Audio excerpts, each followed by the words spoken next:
Okay, friend. Today you're going to board a train that should never have arrived. A train that lost its way on Christmas Eve and delivered children to the wrong Christmas. It begins with silence. Not the peaceful kind, the hollow kind, the kind that feels like the air is waiting for something to happen. You wake in the middle of the night, heart already racing, unsure why. The lights on your tree flicker once, then go out. You sit up. The room feels colder than it should. Not winter cold, but empty cold, like something has slipped inside from another world. There's a faint metallic sound, the slow grind of iron over ice. Then, a bell. But not a joyful one. A low, cracked jingle that sounds almost mechanical. You push the curtain aside one and freeze. Outside there's a train, hovering just above the snow, half hidden by mist. The body is rusted, the lanterns dim and trembling. Steam curls in slow motion, like the air itself has forgotten how to move. And behind the fogged glass windows you see faces. Children, their eyes wide, reflecting the dull gold light. None of them are smiling. They're not waving. They're just watching, as if they've been waiting for you. You step back from the window, breath sharp, pulse hammering. That's when you hear it. A whisper that doesn't come from outside, but from somewhere inside your walls. They weren't supposed to go there. The sound slides through you, cold and certain. The lights in the room buzz, flicker, and die. Then the floor trembles. You look down. Silver rails snake through your front yard, glowing faintly beneath the snow. They weren't there before. You know the legend, the Polar Express. The magical Christmas train that picks up children and takes them to the North Pole. Cocoa, carols, bells. But this train feels wrong. Its rhythm is off. Its windows flicker with static. You feel it. The sense that something beautiful has decayed. The kind of wrong that used to be right. The door of the train slides open with a hiss. Warm air rushes out, carrying the faint scent of burning wood and something else.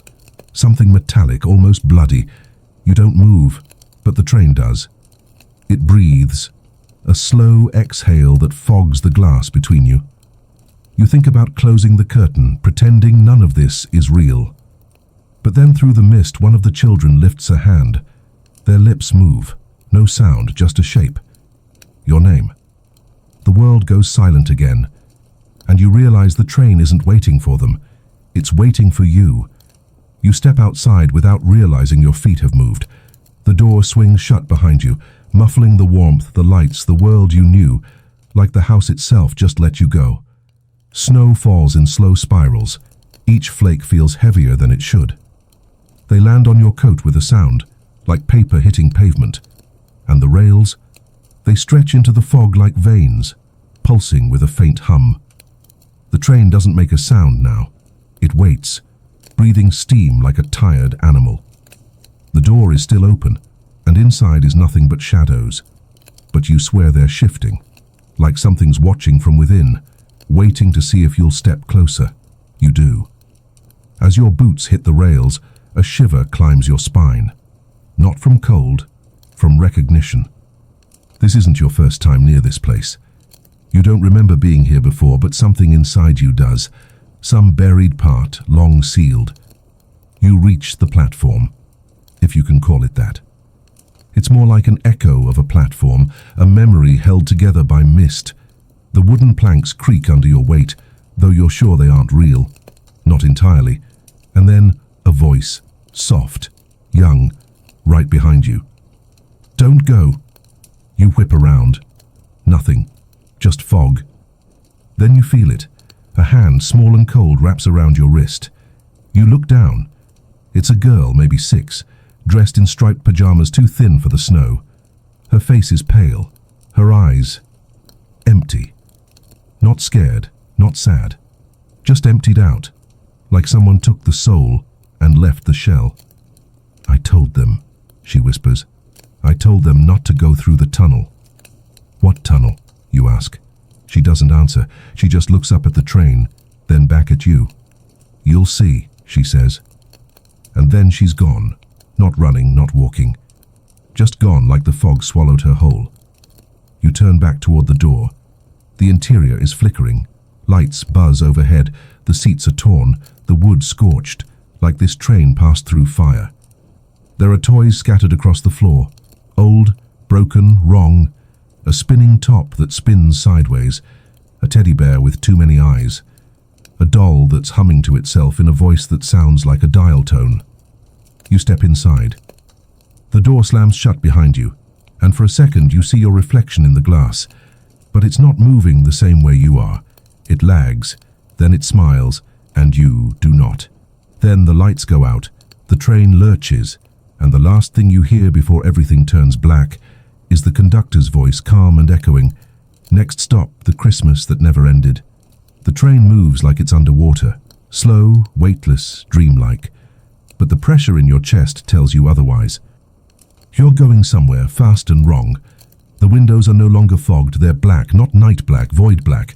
Like whatever's outside the train isn't a place but an absence. You try to stand, but the floor shifts beneath you. The aisle stretches longer than it should. Each row of seats warping, repeating, flickering in and out of sync, like the train itself is glitching. And then you hear it. A laugh. Small. Too small. You turn toward the back of the car. One of the children is sitting alone, knees to chest, face pressed against the window. You didn't see her when you boarded, you're sure of it. Her hair is tangled with frost, her pajamas thin and damp. She doesn't move when you approach. You kneel beside her. Are you okay? She blinks, slowly. Then she points out the window, into the nothing. They forgot Christmas, she says. Her voice is flat, tired.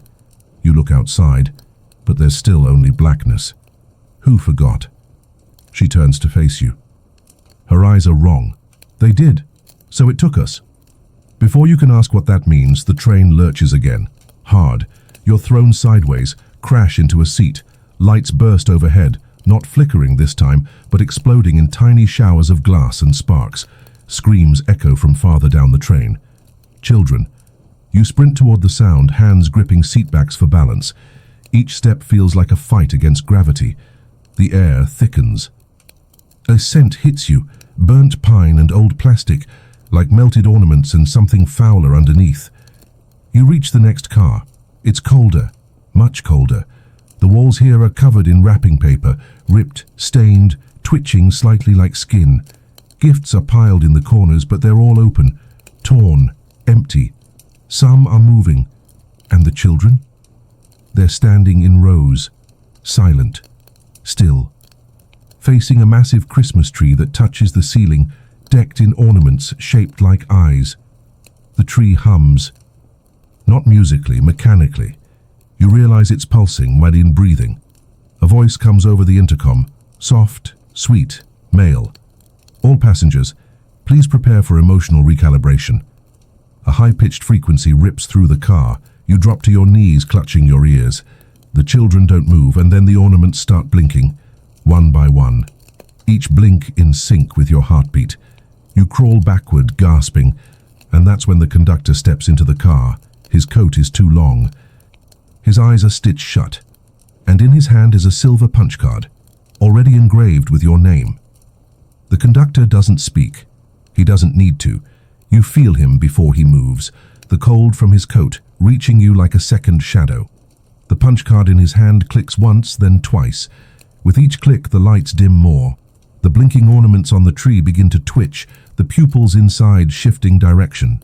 They're looking at you. Why is my name on that card, you ask, your voice smaller than you intended. The conductor tilts his head, like a marionette hearing static. Then he lifts the punch card to his lips and blows. The sound it makes isn't air. It's a memory that doesn't belong to you. You see it instantly, a flash. You as a child, sitting under a tree, unwrapping a gift. You don't recognize the toy, but you remember what happened next. The shouting, the broken glass, your parents arguing, your hand bleeding. That's not how you remembered Christmas, but it's real, and the train knows it. The conductor steps aside. Behind him, a slot opens in the wall, just big enough for you to crawl through. On the other side, only darkness. The children around you haven't moved. Their faces remain still, like dolls left out in the cold. Their message appears across the ceiling, glowing in broken cursive. You are not where you think you are. You glance at the children again. One of them finally moves. A boy in a wool coat, lips cracked, hands trembling. He turns toward you, eyes glassy. "We're not going to the North Pole," he says. "Where are you going?" He shakes his head. "We already arrived. You're late." Before you can ask what that means, a deep groan shakes the car. The lights burst one by one, casting everything into strobe. The tree in the center twitches violently, ornaments shattering, needles flying like razors. You dive down just as a shard slices past your face. The conductor raises a hand. The chaos stops instantly. No sound, no motion, frozen in midair like time hit pause. Then the door at the front of the car slams open. Wind screams in, and with it, snow. But not fresh snow. It's black, ashy. And it melts when it touches your skin, but it smells like smoke and wire. You stand slowly. Your name flickers again on the ceiling. Your stop is coming. The conductor turns without a word and walks into the dark. The door stays open. You step toward it, one foot then another, drawn by something you don't understand but can't refuse. As you cross the threshold, something whispers in your ear, not with a voice, but with a feeling. This is what happens when Christmas is forgotten. And then you fall, not forward, down, straight down, into the next car, into the real Christmas, the one no one was ever meant to see. You hit the floor hard, but it doesn't feel like metal. It feels soft, spongy, almost like carpet, old damp carpet. The air is heavier here. It clings to your skin like syrup, sweet and suffocating. When you sit up, you're no longer in a train car. You're in a living room, not yours, not anyone's you recognize. But it's decorated like a memory you almost had. Tinsel, garland, blinking lights on a crooked tree. A fire crackles in the hearth, but the flame is wrong. It's blue, too blue. And the stockings on the mantel. They each have a child's name stitched in gold. Names you don't know. Names you've never heard before, except one, yours. Your stocking is the only one that's empty. You stand slowly, every instinct screaming. There are toys scattered around the room, broken ones again but more personal. One looks exactly like the teddy bear you lost at age 7. Another matches a music box you threw away when you were 12. How would they know? The fireplace lets out a sigh. The blue flame flickers, and a face forms inside the fire, pale, ghostly, lips unmoving. It doesn't speak, but a voice rings out in the room, deep, familiar, parental. You stopped believing. That's why you're here. You back away, bumping into the couch behind you. It creaks under your weight, sending up a cloud of dust. But not ordinary dust. It smells like cinnamon and rust, childhood and fear. The lights on the tree blink in a strange pattern, almost like Morse code. You don't know what they're saying, but it's not good. The ceiling fan above begins to spin, faster, faster. Then the room shudders.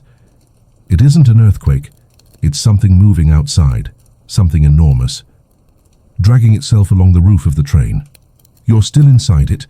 This room is just a compartment designed to look like comfort, but it isn't real. None of it is real. You run to the window and pull back the curtains.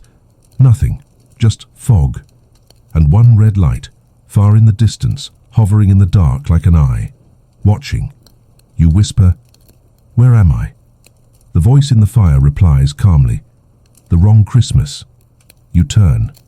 The presents under the tree are moving now, shaking. One by one, the wrapping tears from the inside.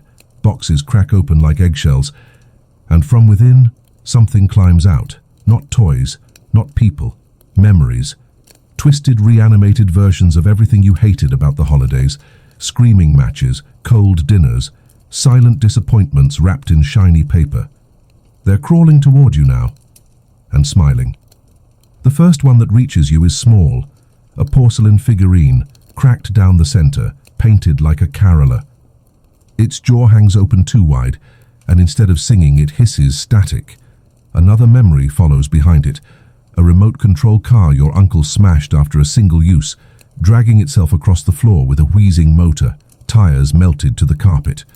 They surround you, crawling on all fours, clutching pieces of Christmas that should have been forgotten. A toy drum begins to bang by itself. A cracked snow globe leaks something red.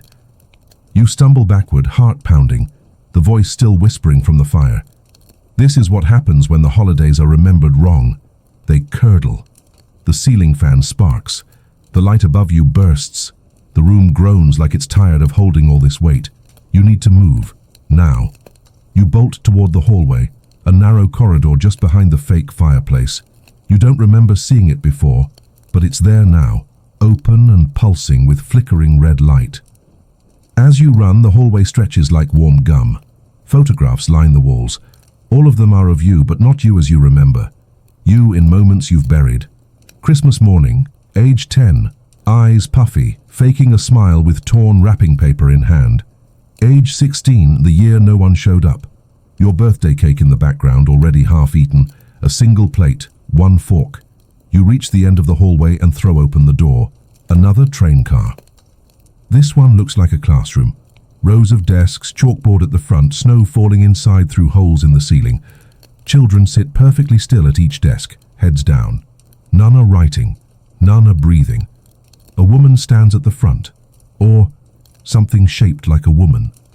Her skin is wax. Her smile is carved. Her dress is red velvet that trails into smoke. On the chalkboard, written over and over again, "I will not ruin Christmas." You freeze. She looks up, and you recognize her. Not from life, from stories, from warnings. The Christmas witch, not Krampus, not folklore, something older. Her eyes lock with yours. "You've brought rot into the car," she says. Her voice is soft, sticky, like sugar gone sour. You try to speak, but your voice doesn't come. Your mouth is filled with the taste of peppermint and iron. She steps forward. "You don't belong here." Another step. "You're not a passenger." Another step. "You're cargo." Behind you, the classroom door slams shut. The children raise their heads in unison, their faces identical, yours, at every age. Then the train lights flash red, the intercom crackles, and the voice returns. "Final stop, incoming." The floor beneath your feet splits open, you fall again, but this time you're not alone. You land hard and but not on a floor, on snow, real snow this time. But it's warm. You sit up, dazed, blinking against the sudden brightness. Everything is white, the ground, the sky, the air. It's as if the world has been erased, and what remains is only the aftermath. Then you see it, the train, not around you, above you, suspended in the sky like a skeleton of metal and glass, its underside glowing faintly. Pieces of it are missing. Twisted cars hang at odd angles, lights blinking like dying stars. Steam hisses in reverse, and it's bleeding. Dark, sludgy smoke pours from cracks in the engine, drifting across the sky like veins. The longer you look, the more you realize the train isn't a vehicle anymore. It's becoming something alive. You turn around, you're standing in the center of a massive circular field. Snow piles high at the edges, but nothing falls from above. It's a snow globe without the globe, too quiet, too still. Then, laughter. Not cheerful, mechanical. Children's voices, filtered through a broken speaker. One by one, they appear at the edges of the field, the children from the train. But now they're changed, faces blurred like old photographs, limbs slightly wrong, clothes stiff with frost. They walk in slow, synchronized steps, surrounding you, and behind them. It rises, a tower made of toy parts, plastic limbs, stuffed animals sewn together, train wheels, candy cane scaffolding. It spirals upward like a Christmas tree designed by someone who'd only heard of Christmas once and got it all wrong. At the top, a throne. And in that throne, someone waits. You can't see their face, but you can feel it staring. Something ancient, something betrayed. The children stop. One steps forward. The boy from before, the one who told you, "We already arrived." He points to the throne. He built the wrong Christmas for us, the boy says. Who? You ask, but you already know. The figure in the throne rises. It's massive, shrouded in a cloak stitched from stockings and old coats. Ornaments dangle from its sleeves. A belt of torn wrapping paper hangs at its waist, and its beard isn't white, it's ash. The wind howls around you as it descends the tower, slow and silent. The snow under its feet does not crunch. It recoils. And then the voice returns, louder now. No longer from the train, but from this thing. This god of broken traditions. You forgot us. You try to run, but the snow grabs your legs, and the thing opens its arms. So we remembered you. You don't scream, because screaming feels too small for what stands before you. The creature towers over you, its shape constantly shifting. One moment it's a grandfather in a velvet chair, the next a silhouette made entirely of burned letters to Santa, then a child wearing your face, mouth sewn shut with tinsel. The snow tightens around your ankles. It's not snow anymore. It's paper, wrapping paper, and it's wrapping you. You tear at it, stumble backward, but the creature moves with impossible grace and gliding, not walking until it's inches from you. The air turns sharp, cold enough to carve. Its voice is everywhere now. You took what you wanted from Christmas, the songs, the stories, the gifts, but never the responsibility. You gasp. Responsibility. The children circle closer. To remember, the creature hisses. To carry the weight of it, not just the lights, but the darkness beneath them. It lifts a finger, long gnarled, glowing with coal-black light. A star appears above you, twinkling, spinning. It's not made of gold, it's made of memories. One by one they begin to fall. Tiny, flickering orbs.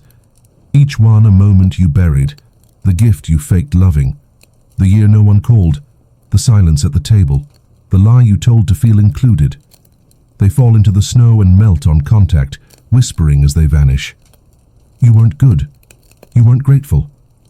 You stopped believing. You forgot us. You scream, but it's drowned by the sound of bells. 1,000 of them, all ringing in reverse.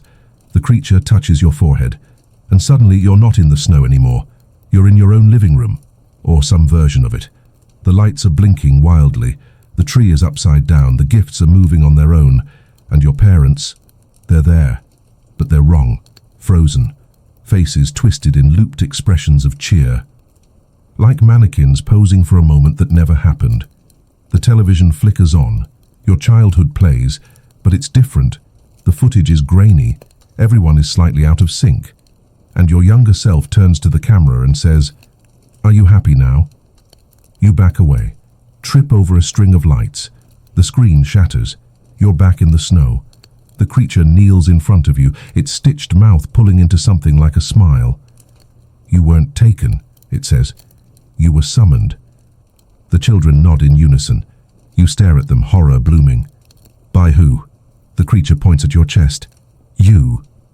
The wind explodes outward, launching you backward into the snow, and the last thing you hear before you lose consciousness is your own voice whispered by 1,000 forgotten toys. Merry Christmas. You wake to silence. No children, no snow, no train. Just warmth. Soft light flickers across the ceiling. You're lying on a rug, thick, patterned, familiar. A fire crackles nearby, and for a moment you wonder if you imagined everything. The train, the children, the creature. But then you sit up and see yourself. Across the room, seated in an identical armchair, is you. Not a mirror, not a memory. A perfect duplicate, except older. Gaunt, eyes hollow, face carved by winters you haven't lived yet. He sips from a steaming mug. Finally, he says, you're awake. You stare at him, heart knocking against your ribs. Where am I? He gestures around. The room is too perfect, too quiet. No doors, no windows, just walls lined with empty picture frames. This is the part most people never get to, he says. The end or the beginning. Depends on how much you want to remember. You try to stand, but your legs won't respond. What is this? It's the Christmas that should have been. He smiles thinly. The one you traded away. You shake your head. I didn't trade anything. He leans forward, eyes sharper now. Didn't you? Every time you said it's just another day, every time you rolled your eyes at a carol, every time you wished for it to be over, you fed it. A loud click echoes through the space. One of the picture frames on the wall fills with an image. You, 7 years old, holding a gift you hadn't opened yet, frozen in anticipation. Then it flickers, replaced by a shot of the same boy, older, alone in a dim room, staring at the same unopened box. You look away. What does this mean? You ask. Your double stands. It means the train isn't taking you anywhere anymore. It's delivering you. To who? He smiles, stepping toward you. To yourself. Suddenly the floor splits open beneath him. A pool of light surges up, swirling with broken ornaments and jagged candy canes. He begins to sink. Not fast, but slowly, willingly. Before disappearing, he looks at you one last time. They built the wrong Christmas, yes. But you lived it. Then he's gone. And the room goes black. From the darkness, something begins to rise, not the conductor, not the creature, something worse, the part of you that still believes. And it's angry. It doesn't have a face. Not yet. What rises from the blackness is more like a shape made of emotion, a silhouette filled with flickering memories. It pulses with light and static. Every second, its features rearrange. Your childhood smile, your teenage scowl, your adult apathy. It speaks in your voice. All you ever had to do was care. You back away, stumbling over the rug that's no longer soft but brittle, like old wrapping paper left in a basement too long. The walls around you begin to shake. The empty frames rattle violently, and then, one by one, they begin to fill. Images, real ones. Your first Christmas, your first lie, your first disappointment, your first moment pretending to love something you hated, just to avoid ruining someone else's day. Each image burns into the frame before crumbling into ash. The thing steps forward. It doesn't walk. It glides, leaves no footprints. Its breath is warm and sweet, like hot cocoa curdled by guilt. You fed it, it says again. Every sigh, every eye roll, every year you sat in silence and hoped it would all be over. I didn't mean to, you whisper. I just grew up. Its face stabilizes for a moment. Your face, but softened.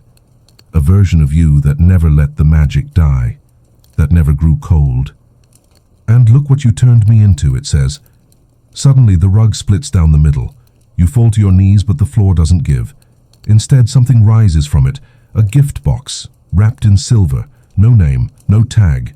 You don't want to open it, but your hands move anyway. Inside, nothing, just a mirror. And when you look into it, you don't see yourself. You see every version of you that hated Christmas, sitting alone in different rooms, eating leftovers, ignoring calls, blaming the season for feelings you never dared to name. The thing kneels beside you, whispering, you didn't lose the magic. You threw it away, and then the box snaps shut, the mirror vanishes, the floor begins to collapse, the train is back. You're not in the room anymore, you're back inside the car, only now it's full. Every seat taken by a different version of you, young, old, broken, bitter, hopeful, forgotten. They all turn, they all speak in unison. This is your last chance. The conductor's voice crackles through the intercom. Destination reached. The train screeches, the lights flicker, and the door to the outside opens wide, revealing a world you've never seen, but always feared was real. The real North Pole. The wind hits you like a scream. It's not cold, it's violent, sharp, as if the air itself resents being breathed. The train door opens wider, creaking like it's afraid of what it's letting out, or letting in. You step down. The ground crunches beneath your feet, but it isn't snow. It's bones, tiny ones, doll-sized. Burnt candy canes stick out of the ground like broken fences. A field of twisted toys stretches in every direction. Headless nutcrackers, eyeless reindeer, plastic elves slumped in crucified poses, strung from garlands that haven't sparkled in decades. Welcome to the North Pole, not the one from bedtime stories. This is the factory behind the myth. The place where belief is processed, packaged and sold, or was. Now it's abandoned, ruined, poisoned. The sky above is ash grey, no stars, just faint outlines of sleighs circling overhead like vultures, broken bells tied to their hooves. Somewhere in the distance something howls. You walk forward, each step sinking slightly. A candy cane splits beneath your boot like a femur. The train behind you vanishes. No sound, no light, as if it was never real to begin with. Ahead, the workshop. A black cathedral of rust and ice. Its doors hang open, one barely clinging to the hinges. Faded words are carved above the entrance in a language you almost understand. Your brain translates without permission. Here we made joy. Here it died. Inside, it's darker than the sky. Tools hang from hooks, saws, hammers, scissors, but none of them are clean. Dried syrup stains everything, though you know it's not syrup. At the center of the room stands a table. On it, blueprints of you. Drawn in crayon and ink, labeled in handwriting that's yours but smaller. The edges are burned. Notes are scribbled in the margins. Too skeptical. Needs repair. Emotionally disconnected. Next to the blueprints, a bell. Not a normal one. This one's silent, tarnished. You reach out, not to ring it, but to touch it. Your fingers barely graze the metal and the room shifts. You're standing in the same workshop, but now it's full. Children everywhere, laughing, singing, building. A younger version of you included. The North Pole, alive. But you're the only one not moving, you're watching it. A ghost of a memory you didn't realize you had. Then, one by one, they all stop. They all turn toward you, their faces empty, their eyes full of snow. One by one, they speak. You left us here. You said you'd come back. You stopped believing. Then the vision fractures like glass hit by a hammer. You're back in the ruined workshop, and the bell on the table. It's ringing. But there's no sound, only light, coming from inside it. The light pulses from inside the bell like a heartbeat. It doesn't illuminate the room. It pulls it inward. Shadows stretch unnaturally, bending toward the glow as if drawn by guilt. The workshop around you fades at the edges, not into black, into memory. Your memories. You try to back away, but your body moves forward. The bell calls you, not like a sound, like a need, like an apology you never gave, stretching through time. You reach out, touch it. The moment your skin meets the tarnished metal, the bell dissolves, not into dust but into you. The light rushes through your veins, hot, electric. You collapse to your knees, gasping as flashes ignite behind your eyes. Not dreams, blueprints, schematics of the self, drawings of how your spirit was shaped, by absence, by disappointment, by denial, and now, by reckoning. The voice returns, not from the room, from inside you. You cannot destroy Christmas by ignoring it. You can only corrupt it. Your chest burns, not metaphorically, literally. You claw at your coat, pull it open, and see it. Your heart, beating in rhythm with the pulse of the train, carved with etchings, lists, names, regrets. It's not made of flesh. It's made of old paper, letters never sent, hopes never spoken, and it's unraveling. A child's voice echoes beside you. Do you want to fix it? You turn. The girl from the train, the one in the striped pajamas, stands beside you, barefoot in the snow that now creeps across the workshop floor. She holds out a box, wrapped in plain brown paper, no ribbon, no label. What is it, you ask? She doesn't blink. A choice. You hesitate, then take it. The box is heavier than it should be. Inside, a single sleigh bell, untarnished, untouched, silent. I can't hear it, you whisper. Not yet, she says. You still have to decide. The floor rumbles. The workshop cracks down the center. From the fissure below you hear the train roaring, but it's different now, angrier, louder, as if it knows you're close to leaving. The girl points toward the door. If you go now, you'll remember everything. What happens if I stay? She looks up at you, her eyes wide, old and sad. You become the next conductor. The realization hits like ice in your lungs. The stitched eyes, the punch card, the endless loop of regret. That's the price of forgetting. You look down at the bell, still silent but warm. The train screeches through the void behind you, its smoke reaching up like claws, and then the girl takes your hand. You have to choose now. Outside, the light of a real Christmas flickers, barely, waiting. The bell in your hand vibrates, faintly, like it's alive, like it's listening. The girl's fingers tighten around yours. Behind her, the workshop begins to shatter. The walls peel like wrapping paper. The ceiling collapses into sky. The rafters groan with the weight of forgotten songs. And above it all, the train screams. The engine is circling, hovering above the workshop, like a vulture made of iron and steam. The windows glow red. The wheels spin in place. It's waiting for you, not to take you back, but to keep you, to install you, one more cog in its broken machine. You step forward. The girl doesn't follow. Her eyes never leave yours. This is the last time you'll be able to pretend you didn't know, she says. You nod, slowly. Then you open the box. The sleigh bell stares back at you, gleaming, cold, still silent. You lift it. It swings in your fingers. Light catches on its silver curve. You try to shake it. Nothing. Again. Nothing. The girl's voice breaks into a whisper. You still don't believe.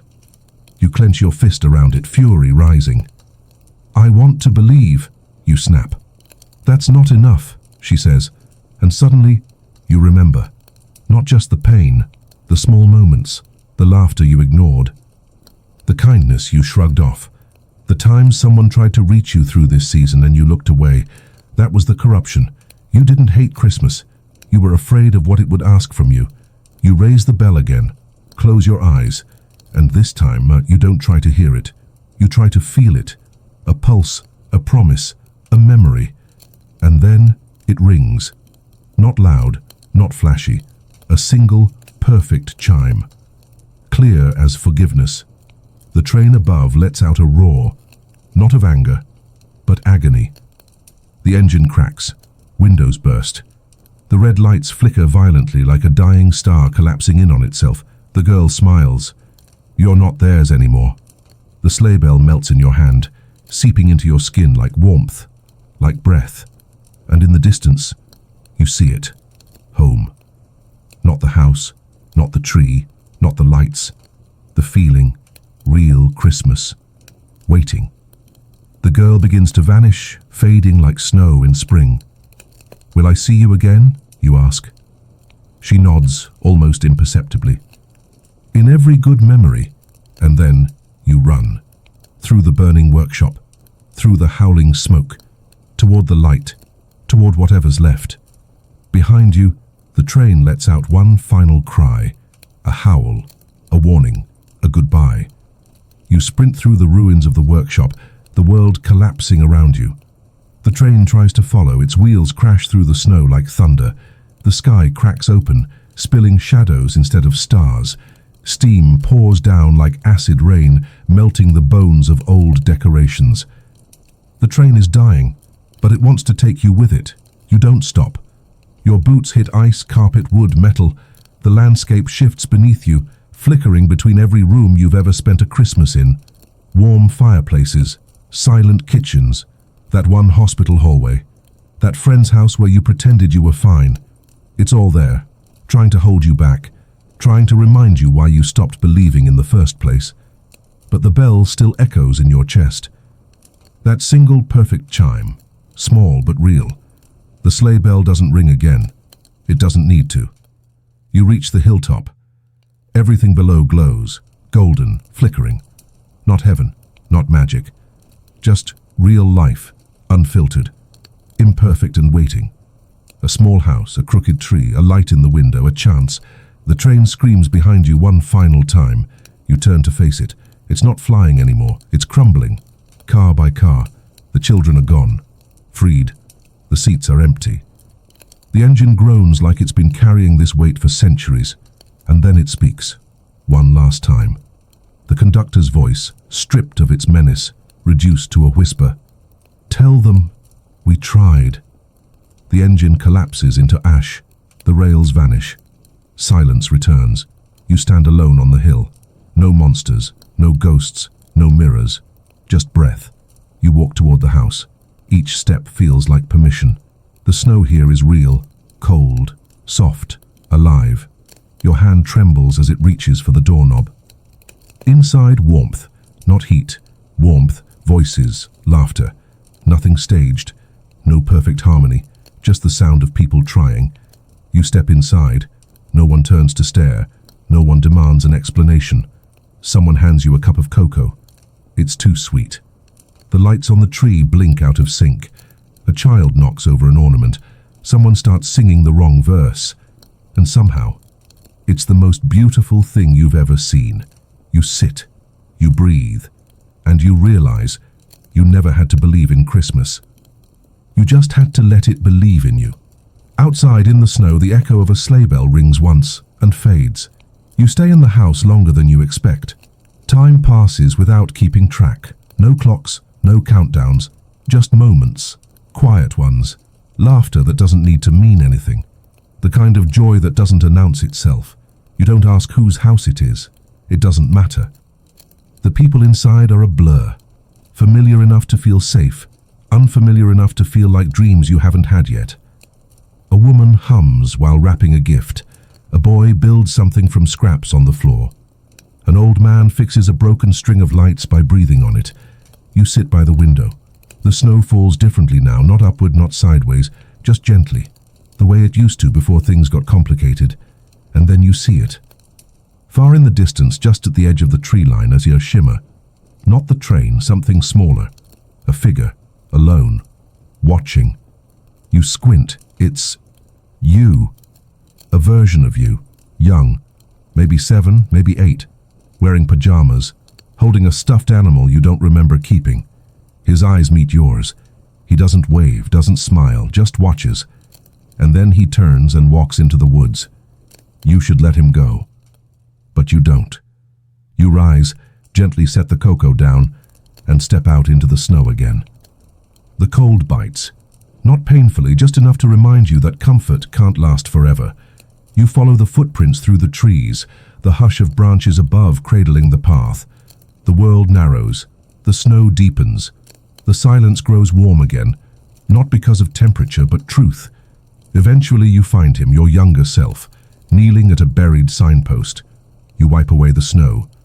A single word carved into wood. Believe. But the letters are cracked. The wood is rotting. The post is tilted, almost falling. He looks up at you, finally speaks. You stopped visiting. You kneel beside him. I forgot this place existed. He nods. It waited anyway. You don't ask what it is. You already know. It's not Christmas. It's not memory. It's not even belief. It's the place inside you where all of it used to live. And now it's here again. Waiting, watching, growing. You sit beside the younger you. Neither of you speak. You just watch the snow fall. And this time you don't wish it away. The younger you doesn't speak again. He doesn't have to. The silence between you is thick with understanding. Not forgiveness. Not blame. Just recognition. You sit side by side in the snow, staring at the word carved into the old wooden sign. Believe. It's more than a word. It's a key. To what? You're still figuring that out. The younger you stands up first, brushes snow from his knees, looks at you with something like sadness, but older than he should be. He points behind you. You turn. The house is gone. In its place, a single train car. Still. Silent. You blink. And now the child is gone too. Only your footprints remain. And the bell-shaped shimmer in the air where he sat. You rise. Approach the train car. It isn't rusted like before. It's clean, pristine, gleaming under soft northern lights that weren't in the sky a moment ago. You hesitate. Then you open the door. Inside, nothing but a seat. Your seat. No passengers, no conductor, no whispering children or stitched eyes or broken bells, just one ticket. Floating in the air, you reach out. It lands in your hand like it's been waiting. The ink glows faintly. Return trip, optional. You sit down, not because you know where it's going, but because for the first time, you're not afraid to find out. The door closes. The train hums to life. No screaming, no smoke, no blood in the steam, just motion. Through memory, through possibility, through the space between what was and what might be, outside the world flickers, you see every Christmas you've ever had, and every Christmas you've avoided. You see people you miss, ones you still have time to call. You see versions of yourself, some who stayed bitter, some who learned slower, some who never boarded the train in the first place. You see the girl in the striped pajamas. She smiles at you through the window of another car. Then she vanishes into light. The train slows, you look at the ticket again. Return trip and optional. The door opens, and what waits outside isn't magic. It's morning, plain, ordinary, Christmas morning, not perfect, but possible. You step out and take your first real breath in years. The air smells like cinnamon, not the artificial kind, real cinnamon. Burnt edges, homemade. A scent that tugs on something deeper than nostalgia. Memory without pain. You're standing in your kitchen. Your kitchen, no train, no snow, no ghosts, just quiet. There are dishes in the sink, wrapping paper on the floor. Someone left the TV on. Static plays over an old Christmas movie, the volume too low to follow. A coffee mug sits beside the sink, half full, lukewarm. It's all ordinary, but something's changed. You move through the house slowly, like someone returning from a war no one else remembers. The walls hum with silence. You expect flickering lights, laughter. That hollow cheer that always felt forced. But today everything feels earned. You reach the living room. A few gifts remain unopened. A note sits beside them, scrawled in looping handwriting. Gone to get cinnamon rolls. Back soon. M.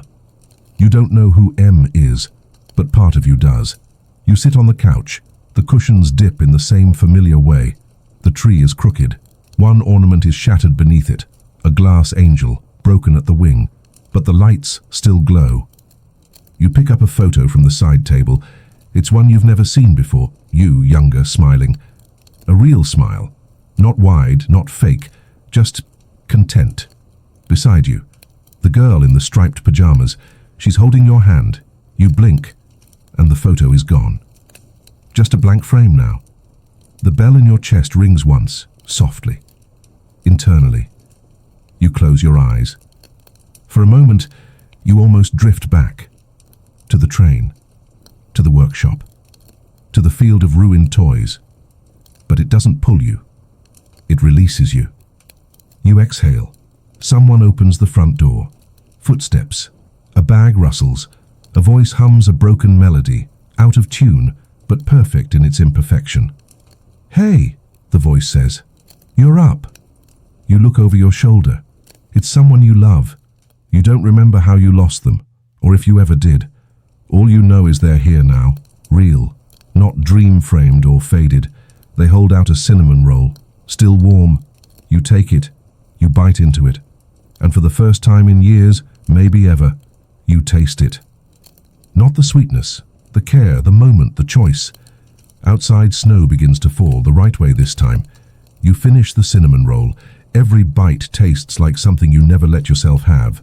Comfort without consequence, memory without mourning. You don't rush it. For once you let the moment stretch. The person beside you, M, talks about small things. The bakery line, the neighbor's tacky reindeer display, someone's dog wearing a Santa hat. Their voice is soft, ordinary, healing in how unremarkable it dares to be. But you're only half listening, because outside the window, something isn't right. The snow falls straight, too straight. No wind, no drift. Just a perfect curtain of flakes, identical, spaced like data. You rise from the couch slowly. M doesn't notice. You walk to the window, peer out. The world looks fine. Too fine. The sky is grey in a way that feels designed. The snow on the lawn sits evenly, untouched, like the set of a play waiting for the actors. No footprints, no movement. The mailbox hasn't been dug out, but there's no build-up. Static snow. And in the distance, near the tree line, a shimmer. Faint, bell-shaped. You step back. Your chest tightens. The train is gone. The workshop is ash. The girl said you were free. But something about this world, this return, feels too clean. You turn to M. Hey, what day is it? They laugh. Are you serious? It's Christmas. You nod slowly. Yeah, but which one? They blink. What do you mean? You don't answer, because you're not sure yourself. The photograph on the table has changed. You check it again. Now it's just you. Alone. No striped pajamas, no smile, no second figure. The frame is warm. You touch the glass. It burns. Behind you, M says, "You're not going back there, are you?" You spin around. They're not holding a coffee anymore. They're holding the punch card. Silver. Sharp, your name is already engraved. M, you whisper. Their smile flickers. Their voice drops into something older. Everyone who rides gets the offer. Few get the return. You shake your head. I rang the bell. I chose. Yes, they say, but belief isn't a door. It's a key, and keys unlock more than one thing. The walls begin to hum. The lights flicker, not violently but rhythmically, familiar, like a train in the distance. You back toward the door. M doesn't move. They just offer the punch card again. Your name pulses on it. Below it, a second line now glows. Transfer in progress. Outside, the snow stops. Dead still. Inside, everything waits. You stare at the punch card. Your name, glowing, familiar. But below it, that new line pulses like a countdown. Transfer in progress. You feel the walls humming behind your ribs. The room is too still, too expectant, like the whole house is holding its breath, waiting to see what you'll do. M steps closer. Not a threat, a guide. I know what this looks like, they say, but this isn't punishment. Then what is it, you ask? They tilt their head, gentle, almost apologetic. A reminder. You chose to believe again. That means you're in it again. And belief always comes with consequences.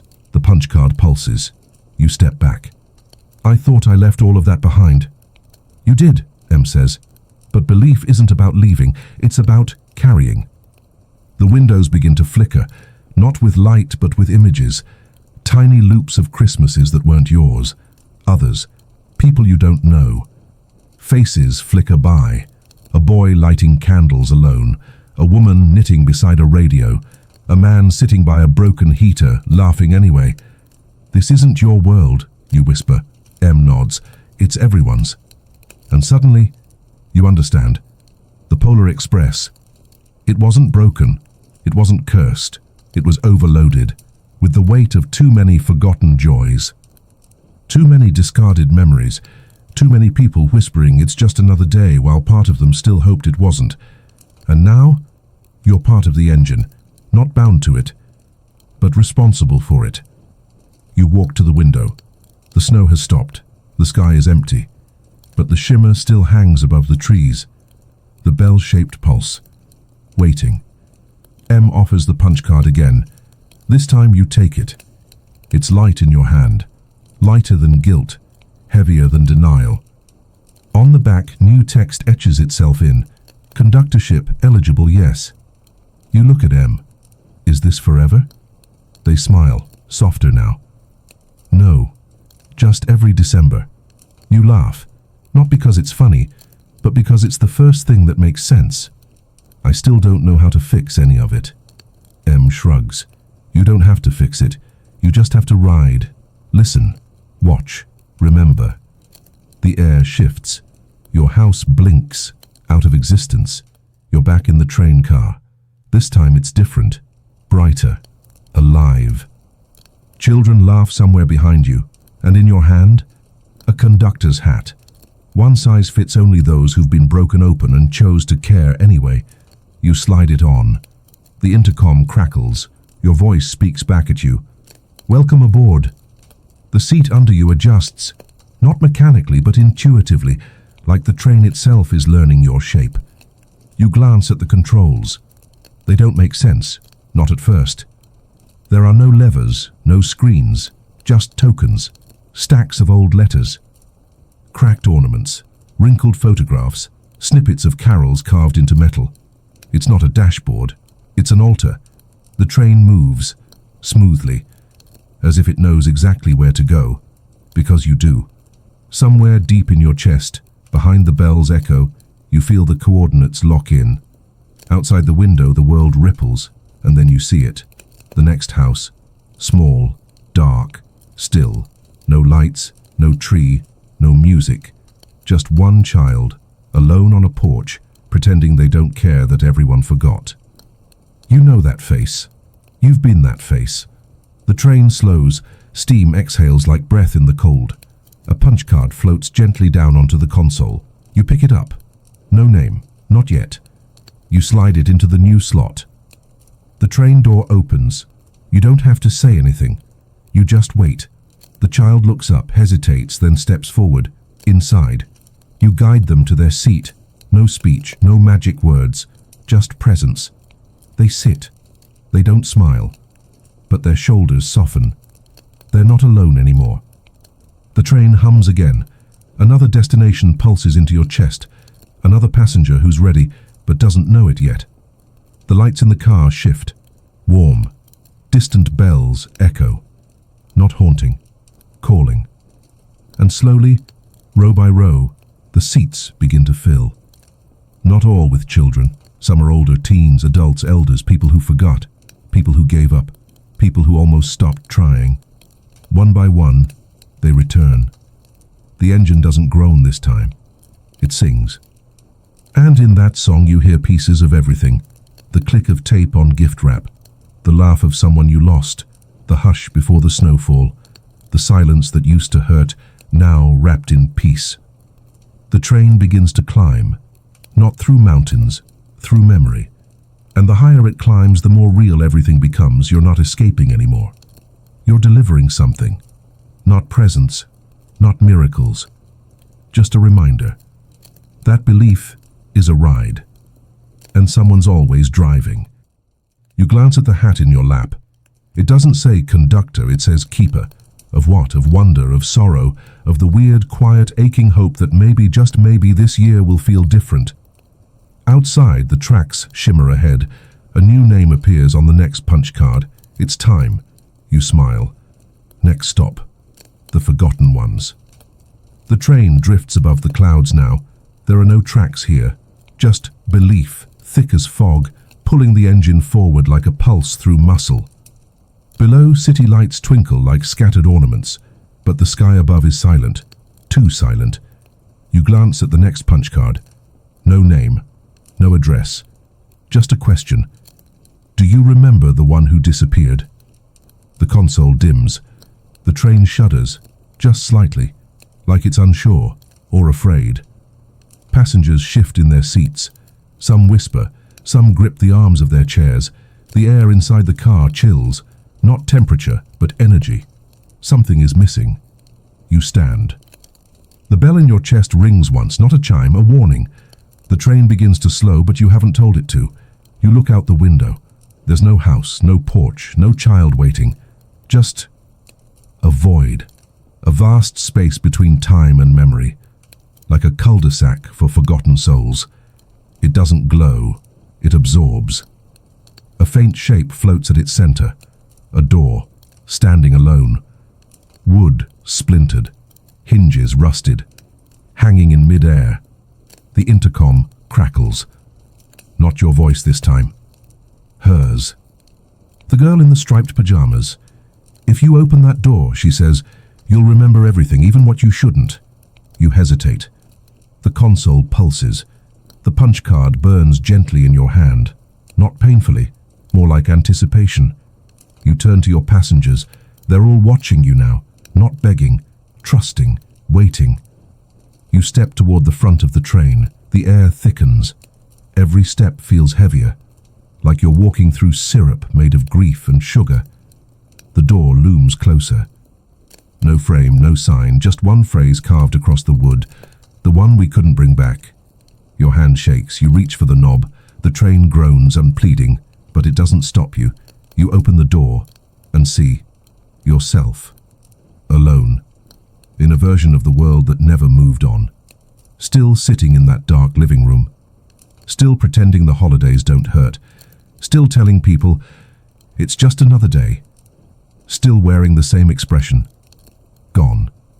The other, you turn slowly, eyes hollow, voice brittle. Why did you leave me here? The room is dim, not shadowed, muted, like someone drained the color from memory.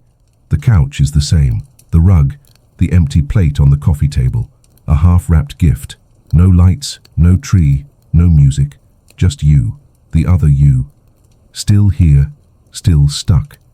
He stands now, slowly, stiffly, like he hasn't moved in years. His voice scrapes across the silence like sandpaper. You left me here when it started getting hard. You shake your head, stepping closer. I didn't know how to carry you. He smirks, not cruel, just tired. No one ever does, that's why this place exists. You glance around. The walls are covered in mirrors. Each one shows a different holiday. Ones you tried to forget, ones you celebrated badly, ones you skipped, ones you drank through, ones where someone should have been there but wasn't. One mirror is cracked, the year they left. Another is blacked out entirely. You turn back to him. I came back for you. His eyes soften, almost surprised. Why?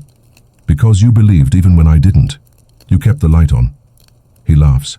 A small, sad sound. No. I stayed because I couldn't imagine anything after. You take a step closer. I can. You hold out your hand. He looks at it for a long time, and then he says something you don't expect. Are you sure you want me? That lands hard, because you realize what he means. He's the part of you that remembers everything. The broken, the bitter, the tired, the honest part that stopped pretending it didn't hurt. Taking him back means living with the truth, even when it's ugly, even when it's inconvenient. You nod.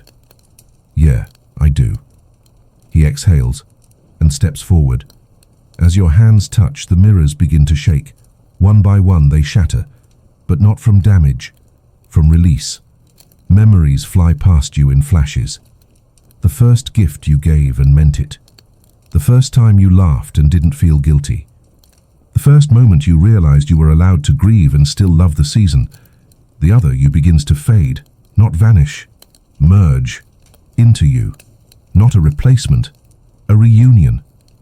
The bell in your chest rings once more, and this time, it harmonizes. Behind you, the train pulses with light. You turn, step back through the door. The car is quiet. Passengers smile faintly, not because they saw what you did, but because they feel it now. You sit in the conductor's seat. The punch card in your hand glows gold. Passenger recovered. The train doesn't move yet. It waits. So do you.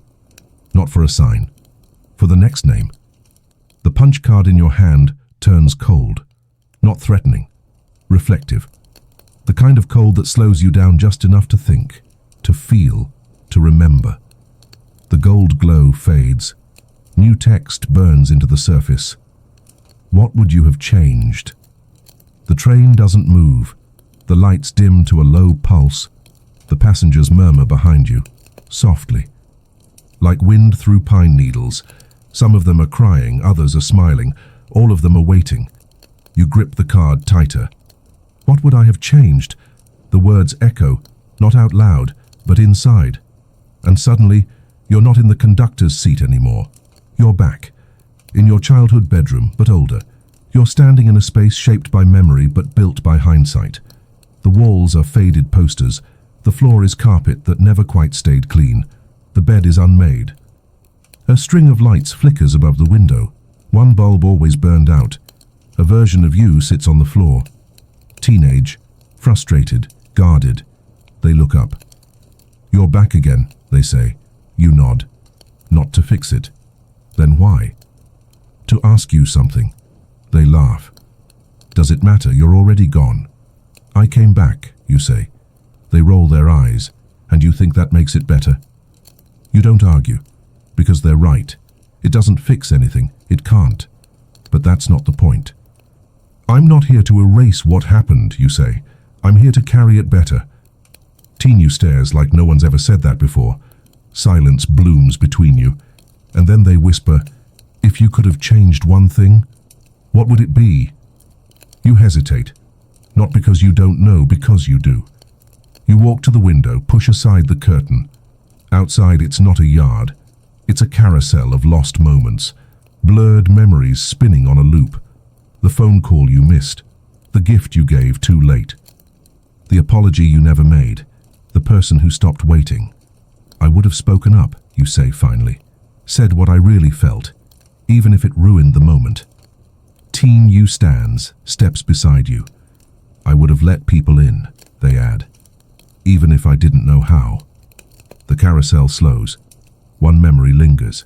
A dinner table, empty chairs, a single candle, and the sound of your own voice saying, I'm fine. That's the moment, the one you'd change.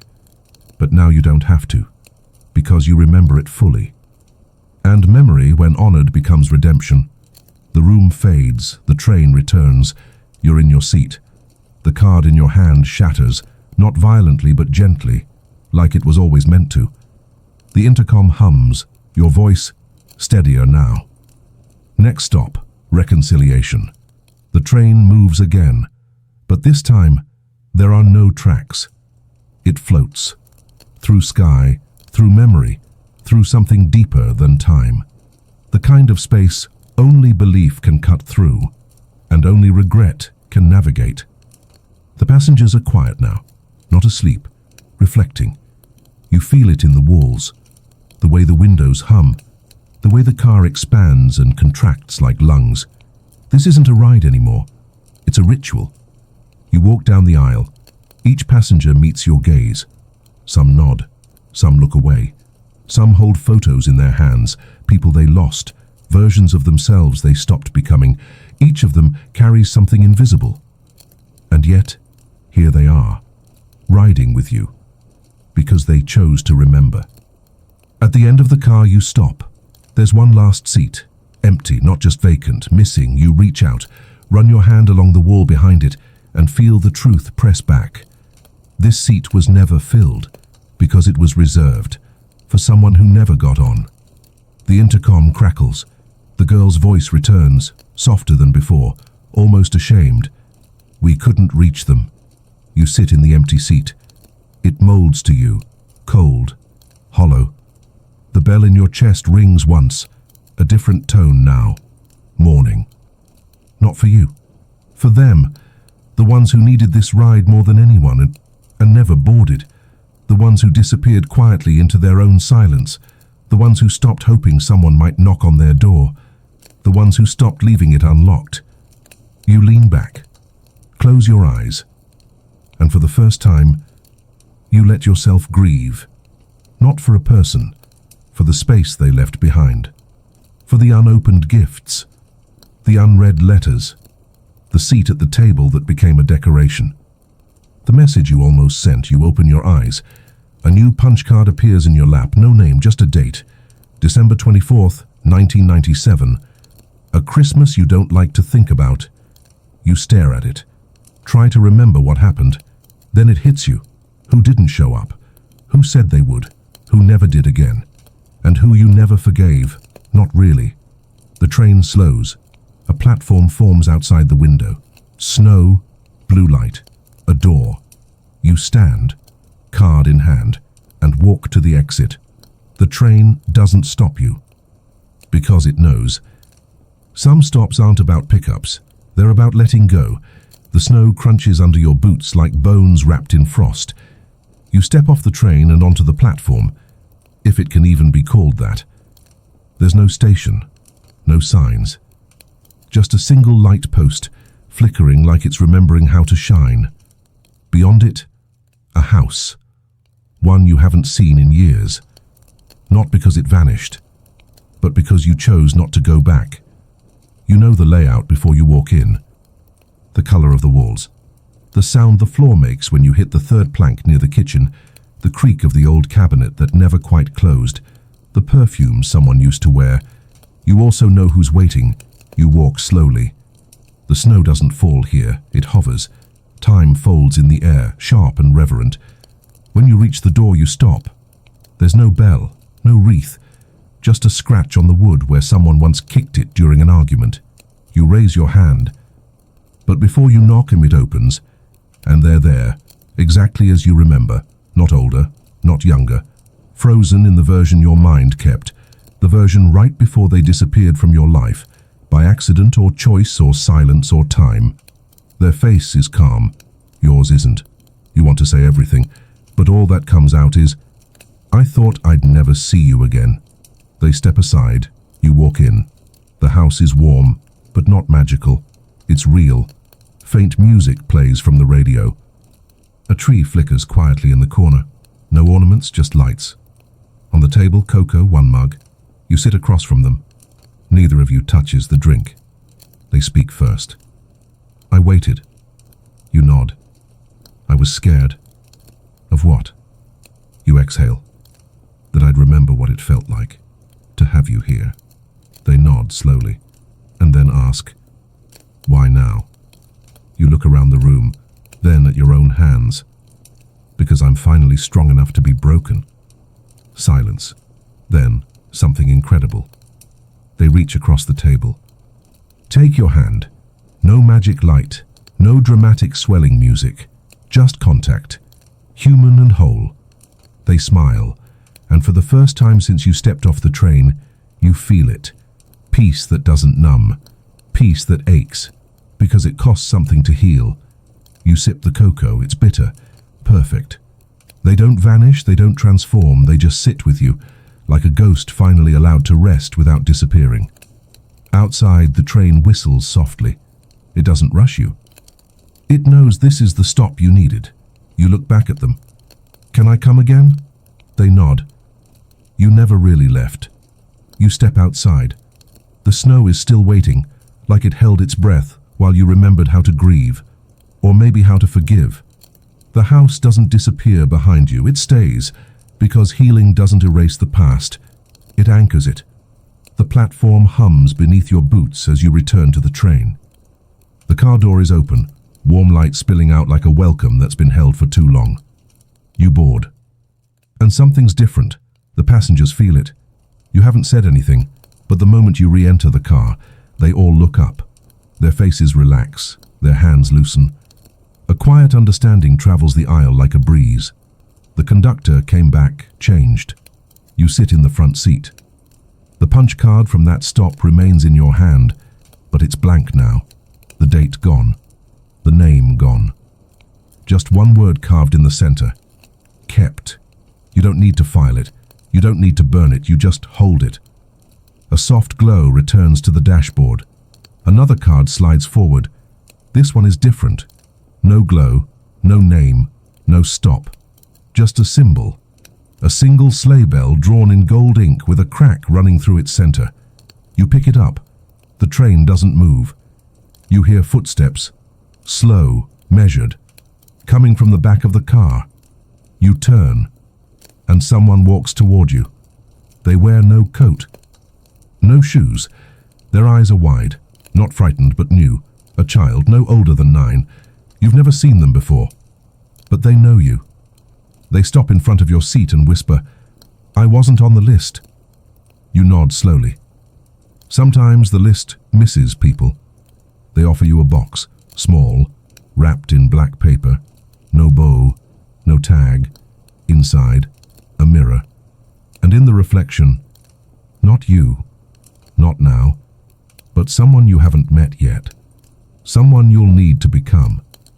The child looks up at you. "I'm ready to remember." You nod, and hand them the bell-shaped card. It glows in their hands. Cracks vanish. Chime sounds. Just once. Enough. The lights in the car shift.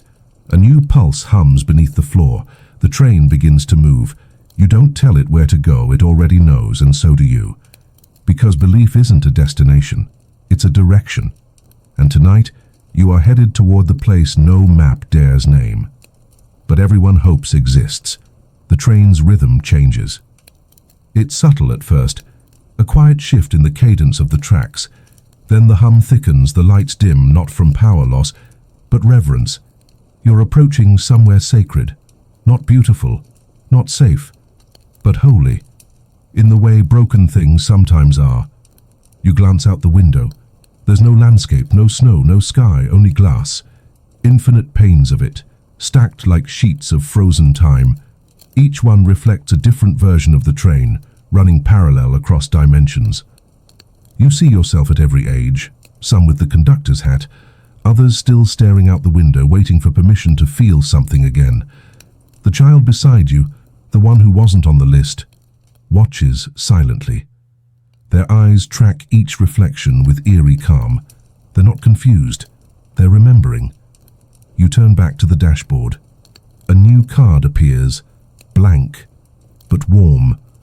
The warmth grows in your hand, bleeding up your arm, into your chest. The bell inside you rings, not audibly, internally, like a compass realigning.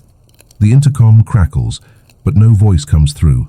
Instead, a sound, wind, echoing through an empty chapel. The child speaks. I know this place. You study them. What is it? They look up at you. It's where belief dies if no one comes back for it. The train slows. Ahead, a station. Not real. Symbolic. Built from cathedral stone and pine needles. Roof sagging under the weight of unopened promises. A platform shaped like a snowflake, cracked in 6 places. The doors open. No steam this time. No fanfare. Just stillness. You and the child step off together. As your feet hit the platform, the mirrors around the train begin to shift, like they're watching. The station hums. In the center of it, a single bench, and on that bench, a bell. Just one. Rusty. Cracked. Forgotten. You approach it carefully, reverently, like you're stepping toward a grave. The child whispers, "This one stopped ringing a long time ago." You pick it up. It's cold, heavier than it should be, but when you hold it close to your chest, it vibrates, just once. The child stares at you, and you realize, this isn't a passenger. It's belief itself, not a concept, a being. A child who was left behind by a world that kept moving, and now it wants to come home. You reach for its hand, and the entire station begins to glow. The station begins to pulse with light. But it's not warm. It's clinical, precise, like a lie being examined under a microscope. The glow rises from the cracks in the snowflake-shaped floor, bleeding upward, illuminating every shadow you tried to leave behind. You feel it against your skin, not burning, revealing. The child, belief, doesn't flinch. They step forward, and the moment their foot touches the center of the station, the mirrors shatter. Not all at once, one by one. Each pane of glass explodes in silence, spilling memory across the air like ash in a snow globe. You see every person who ever believed, and then stopped. A girl who waited under a chimney for a father that never returned. A boy who wrapped his own gifts and told his mother he didn't need anything. An old man who threw his tree in the trash the year his partner died and never bought another. They all flicker through the air, not ghosts, not visions, echoes, and the child watches. Not with sorrow, with understanding. "This is what I became," they whisper. You nod. "I know." The bell in your hand begins to shake, not violently, rhythmically, like a heartbeat that's been waiting for its match. You crouch in front of them. "You don't have to forgive us, but let us carry you again." The child tilts their head. "Why now?" You think for a moment, then answer, "Because pretending not to care stopped working." The light pulses faster. The ground beneath you splits at not to swallow but to reveal. Below the station, a vault, a vast library of unopened sleigh bells, each one tagged with a name, a year, and one word, unclaimed. The child looks down at them all. I remember everyone. You place the rusty bell back on the bench. You don't have to ring, just come home.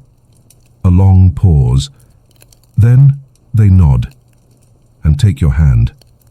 The bells below begin to ring softly, one by one, not like a song, like a sea, waves of memory, of joy once felt and filed away. The intercom crackles.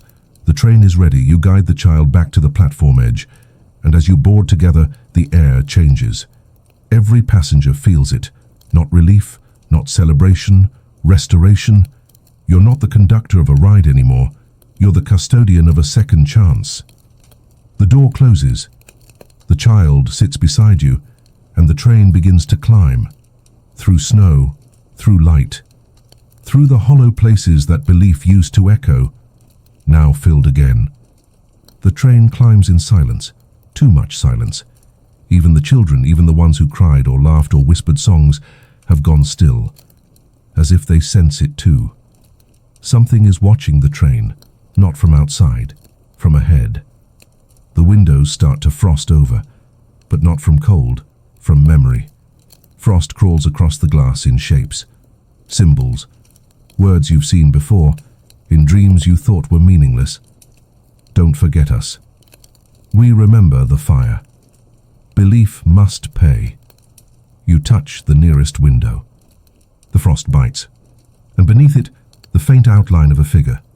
Dark, still, too tall. You step back. The intercom buzzes. Not your voice, not hers. Something else. A voice you hoped never to hear again. The train that lost its way. It doesn't speak with words. It imposes thought the way fear does when it arrives too fast for language. You brought it back. You glance at the child beside you, the one who is belief. They're trembling now, not afraid of you, afraid of it. You reach for the controls, but the console has changed. The punch cards are gone. In their place, one old note, written in black wax crayon, trembling handwriting. You'll have to ride through it. Through what? The child answers without prompting. Through where belief died. The passengers stir. Some shift in their seats. Some clutch objects from their past. Photos, ornaments, old keys. One begins to hum a tune that doesn't match any known carol. And outside the train, the sky splits. Not visually, audibly. A sound like a zipper made of thunder. And through it, tracks, charred, warped, hanging in the void like scars. This is the route the lost train took, the one you thought collapsed behind you. It's still here, waiting. The child turns to you. If we don't go through, it'll take the belief back. And if we do, it might not let us leave. You stand. The bell in your chest is silent now, waiting. There is no plan, no map, just trust. And tracks that were never meant to be touched again. You place your hand on the throttle, the lights flicker, the passengers brace, the child closes their eyes, and the train, now part memory, part myth, part machine, dives forward, straight into the route where belief was broken. The world outside the train unravels. The tracks ahead aren't solid. They shimmer like mirages held together by regret. Some pulse with red light. Others crackle with the sound of forgotten voices, children asking when the lights will come back on, adults swearing next year will be better, ghosts whispering it's just a phase. The train groans. It doesn't want to be here, but it goes, because you're driving. The windows blur with smoke, not steam. The air turns thick like the space around you remembers every passenger who gave up too soon. And then the first spectre appears. Not outside, inside. A figure at the back of the car, tall, wrapped in garland that's grown mold. Glass ornaments dangle from its limbs like eyes. Its mouth is stitched shut with broken tinsel. The conductor who stayed. The one who didn't leave when the tracks turned black. The one who became part of the train. You rise from your seat. The passengers freeze. The belief child clutches your arm. Don't speak, they whisper. It feeds on apologies. The conductor tilts its head, takes a step forward. And the walls of the car begin to melt, not physically but emotionally. The colors drain, the lights dim into sepia. Every surface looks like it's been crying. You feel your thoughts bend. A voice inside you begins to whisper. You failed to keep them believing. You brought them into something worse. You should have left belief buried. The child grabs your hand. Stay with me. You squeeze back. The conductor stops at the center aisle, then points at you. And you realize it's not here to kill belief. It's here to test it. You reach into your coat, pull out the old cracked bell you took from the forgotten station. It's cold, but when you hold it up, the whispering stops. The conductor twitches. The passengers lean forward. You don't ring the bell, you simply say one thing: I stayed. The car holds its breath. The conductor trembles, and then bows, low, slow, a gesture of surrender or warning, and vanishes. The train bursts through the final wall of smoke. The sky returns, not blue, not clear, but healing. The belief child exhales. You sink back into your seat, and on the console, a new punch card prints itself. It reads, "Belief secured, route stabilized." The passengers begin to murmur again, not in fear, in awe. The tracks ahead are solid. For now. The train settles into silence again, not empty, not fearful, but sacred. The kind of quiet that comes after a storm. The kind where you listen because the air itself is still holding its breath. Outside the windows, the landscape shifts. Snow again, but this time not infinite or strange, recognizable. Backyards with sleds tipped over, icicles hanging from rooftops, an inflatable snowman blinking one eye slower than the other. The world in all its imperfect, lovable mess. You look at the child, belief still shaped as a person, asleep now, curled into their seat, face soft, chest rising in steady rhythm. Safe, but not complete, because something's still missing. You glance at the new punch card printed on the console. It doesn't have a name, just a symbol, a door, cracked open, and through that crack, a shadow, not threatening, waiting. You lift the card. It's warm, almost hopeful, and when you touch it to the slot, the train shifts tracks again, not physically but spiritually. You feel it in your spine, in the pull of the bell behind your ribs. The intercom crackles. This time it's your voice, but younger, softer, terrified. Don't make me open it. You remember now, the one door you never opened, the one holiday memory you never dared revisit. The train slows. Ahead, not a station, a hallway, wood-paneled, carpeted, with one door at the end. Red ribbon wrapped around the handle. Your hand trembles as you reach for it. The child wakes up, watches you, says nothing, because they know where you're going. You step out of the train. The hallway stretches. Each step brings a new sound, a microwave beeping, wrapping paper crinkling, someone saying, "Just act like it's normal." You reach the door, press your forehead to the wood. Behind it is the moment you stopped hoping, the moment you decided belief was childish, the moment the magic left not with a bang but with a shrug. You breathe and whisper, "I'm not afraid anymore." Then you open it. The door swings open. You expect drama, tears, darkness, something twisted. But what you see is worse. Nothing, just a room. Normal, unremarkable, a sagging couch, a muted TV, half-eaten cookies, no tree, no music, no one arguing, no one laughing. It's not painful, it's empty. And somehow that hits harder. The room is your memory. You recognize the wallpaper, the clock that never ticked, the chair someone always meant to fix, the cold patch on the floor where the heat never reached. You step inside.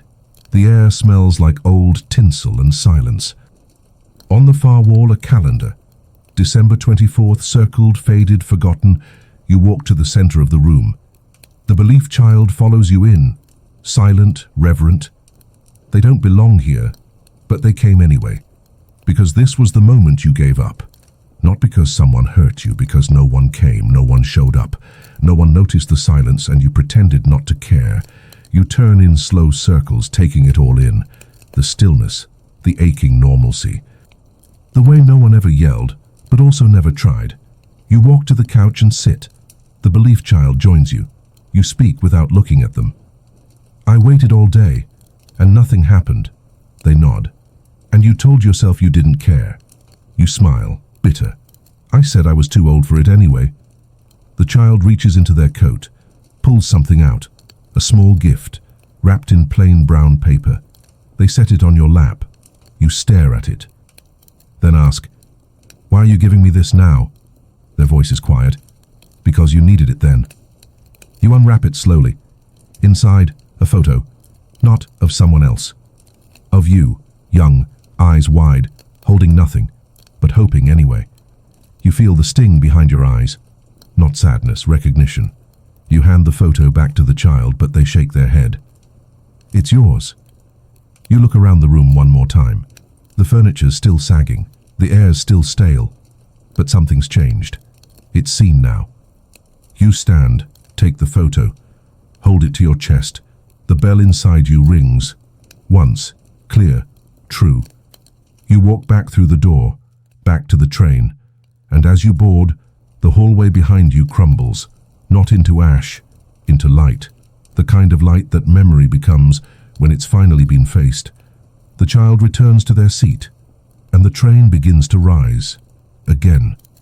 But this time, you're lighter. The train moves like a breath now, not heavy, not haunted, but intentional.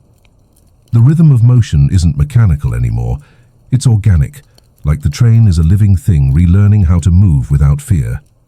You glance out the window. The world has shifted again. It's no longer winter, not entirely. Below you, seasons blur. Autumn leaves fall and dissolve into snow. Spring buds bloom, then freeze mid-air. Sunlight and frost share the same horizon. You're crossing the line where time breaks down, the threshold between when you were lost and when you chose to come back. The passengers have changed too. They're older now, not in age, in awareness. You pass row after row of faces no longer weighed down by regret, but sharpened by it. People who remember too much and choose to carry it anyway. They smile differently now, because they know they're on the right train, even if it hurts. The belief child sits across from you, legs tucked under, silent. But when they meet your eyes, there's a question hanging in the space between you. Not spoken, but known. What now? The console glows softly. A new punch card slides forward. This one is gold, real gold. But the ink carved into it is still wet. You pick it up. It burns, not painfully. With clarity, it says, "Final passenger." You glance at the child. They nod. Not toward the card, toward the back of the train. You rise. The air changes with you. It follows your steps, the weight of all the moments you ignored and the ones you earned. You walk the aisle slowly past the ones you helped rescue. Some nod. Some don't see you. Some look at you like they're still deciding whether to believe all this is real. At the final row, you stop. There's no seat, just a mirror. You stare at it, expecting a reflection. But what you see is a version of yourself you've never met. Older, wiser, tired, but not cynical. Eyes lit by something that survived dozens of winters and still wants more. This is the final passenger. It's not someone you've lost, it's someone you've yet to become. You press the punch card to the glass, the mirror doesn't crack, it opens, and the figure steps out. Not a duplicate, not a ghost, a promise. You both breathe in, at the same time, and when they speak, it's your voice heard years ahead. "You got me here, now I'll get you through the rest." The older, you doesn't blink, doesn't speak again. They simply walk past you, barefoot on the train floor, hands relaxed at their sides, eyes taking in the world like it still deserves to be looked at. And in their presence, something inside you steadies, not quiets, steadies, because belief now is no longer fragile. It's practiced, disciplined, earned. They pause at the child's seat. Belief looks up and smiles. It's not a childish smile. It's the kind you give when you recognize your reflection across time. The older you bows slightly, not out of reverence but gratitude, then returns to you. You speak first this time. What happens to me now? They answer simply, you keep going. That's it? They tilt their head. You wanted it to be harder? You laugh, softly, because you did. In some secret, self-punishing corner of your soul, you wanted to believe it had to hurt forever, that this peace couldn't be real unless it was earned through endless suffering. But now you understand. Healing isn't the end of pain. It's the beginning of choosing what to do with it. The older you touches your shoulder, gently, you still have to ride. Where? They don't answer, because you already know. Every December, every bitter coffee in a red cup, every parent trying to pretend, every teenager pretending not to cry, every old man wrapping a gift for someone who won't show up. That's your route now. Those are your stops. The train is quiet again. You walk back to the front. The belief child follows behind. So does the promise version of you. 3 pieces of the same soul. When you sit in the conductor's chair again, the console glows brighter than ever. No punch card this time. Just a phrase, burned across the brass surface like scripture. Someone is still waiting to believe again. The bell in your chest rings once. The train shudders. Passengers lean into the moment. And outside, the world expands. Lights flicker into being. Thousands of doorways, millions of windows, all waiting. And the train, it begins to descend. Not into memory, not into myth, but into this Christmas. The one that's still happening. The one that can still be changed. The train breaks through the clouds like a whisper re-entering a conversation it left too early. Below, lights, cities, towns, farmhouses lit by a single flickering candle, apartment windows glowing against loneliness, neighborhoods dressed in decorations no one has the energy to enjoy. It's Christmas Eve, not in memory, in real time. The train rides invisible tracks across rooftops, through storm clouds, beside blinking satellites. No one sees it, not because it hides, but because most people aren't looking anymore. Inside the car, the belief child presses their face to the glass. The older you, the promise version, leans forward slightly, scanning the map on the console. No roads, no streets, just coordinates powered by emotion. You take the controls. There's no need to steer, but you still want to. The console prints the next card. You expect a name. Instead, it reads, "The one who almost believes." You look out the window again. The train slows. Outside, a bedroom, dimly lit. A teenager sits at their desk, earbuds in, staring at a screen playing a holiday movie they're pretending to hate. Half-finished homework beside them, a stocking still empty, a note written and crumpled. You know this one, not because it's you, because it was you. In spirit, in ache. You stand. Walk toward the back of the car. A door forms in the wall, not made of wood, made of memory. It opens into a hallway that doesn't exist on any blueprint, only between timelines, in that space where hearts whisper things they don't dare say aloud. You step through. Now you're in their room. The teen doesn't see you. You're not here to be seen. You're here to listen. They whisper into their phone, not recording, not sending, just letting it out. I don't hate Christmas. I just hate what it reminds me of. And then, I wish I could believe in it again, but it feels like I'd be lying to myself. You kneel, place a card on their windowsill, blank, except for one phrase. It's not a lie if you want it to be true. As you walk back through the door, the teen stands suddenly, crosses to the window. They pick up the card. They don't smile, but they don't tear it up either. They slip it into a drawer, next to a bell they don't remember keeping. Back on the train, the belief child is glowing. The older you nods. The console lights up again. Next stop is ready. The train accelerates, not with urgency, with purpose. Each turn of the wheels hums with something deeper than speed. You're not racing the clock anymore, you're riding in rhythm with it. Outside, the world is a patchwork of quiet pain. A woman staring at a dining table set for 3, knowing only one chair will be used. A boy wrapping a present for a father who won't show up. A man in a motel lobby, pretending the Christmas playlist doesn't make him cry. You don't stop at all of them. You can't. But the train notices, and it remembers for you. The console glows again. New card, not gold, not black, white, pure. It reads, "The one who gave up for everyone else." You feel it hit you in the chest. You already know who that is. You've seen them everywhere. The silent fixers, the cheer holders. The ones who work the oven, wrap the gifts, clean the mess, drive everyone home, and forget themselves in the process. The train shifts sideways, literally, like it leans toward a quieter street. You look out the window. There's a house, not broken, not abandoned, just neglected. Inside, a woman sits in her kitchen, not crying, not talking, just paused. The living room is full of people, music, laughter, flashing lights. But she's here, alone. Her smile folded and set aside. You stand again. The door opens. This time there's no hallway. You step directly into her kitchen. She doesn't see you, but she feels you. She straightens slightly, not startled, affirmed. You look around the space.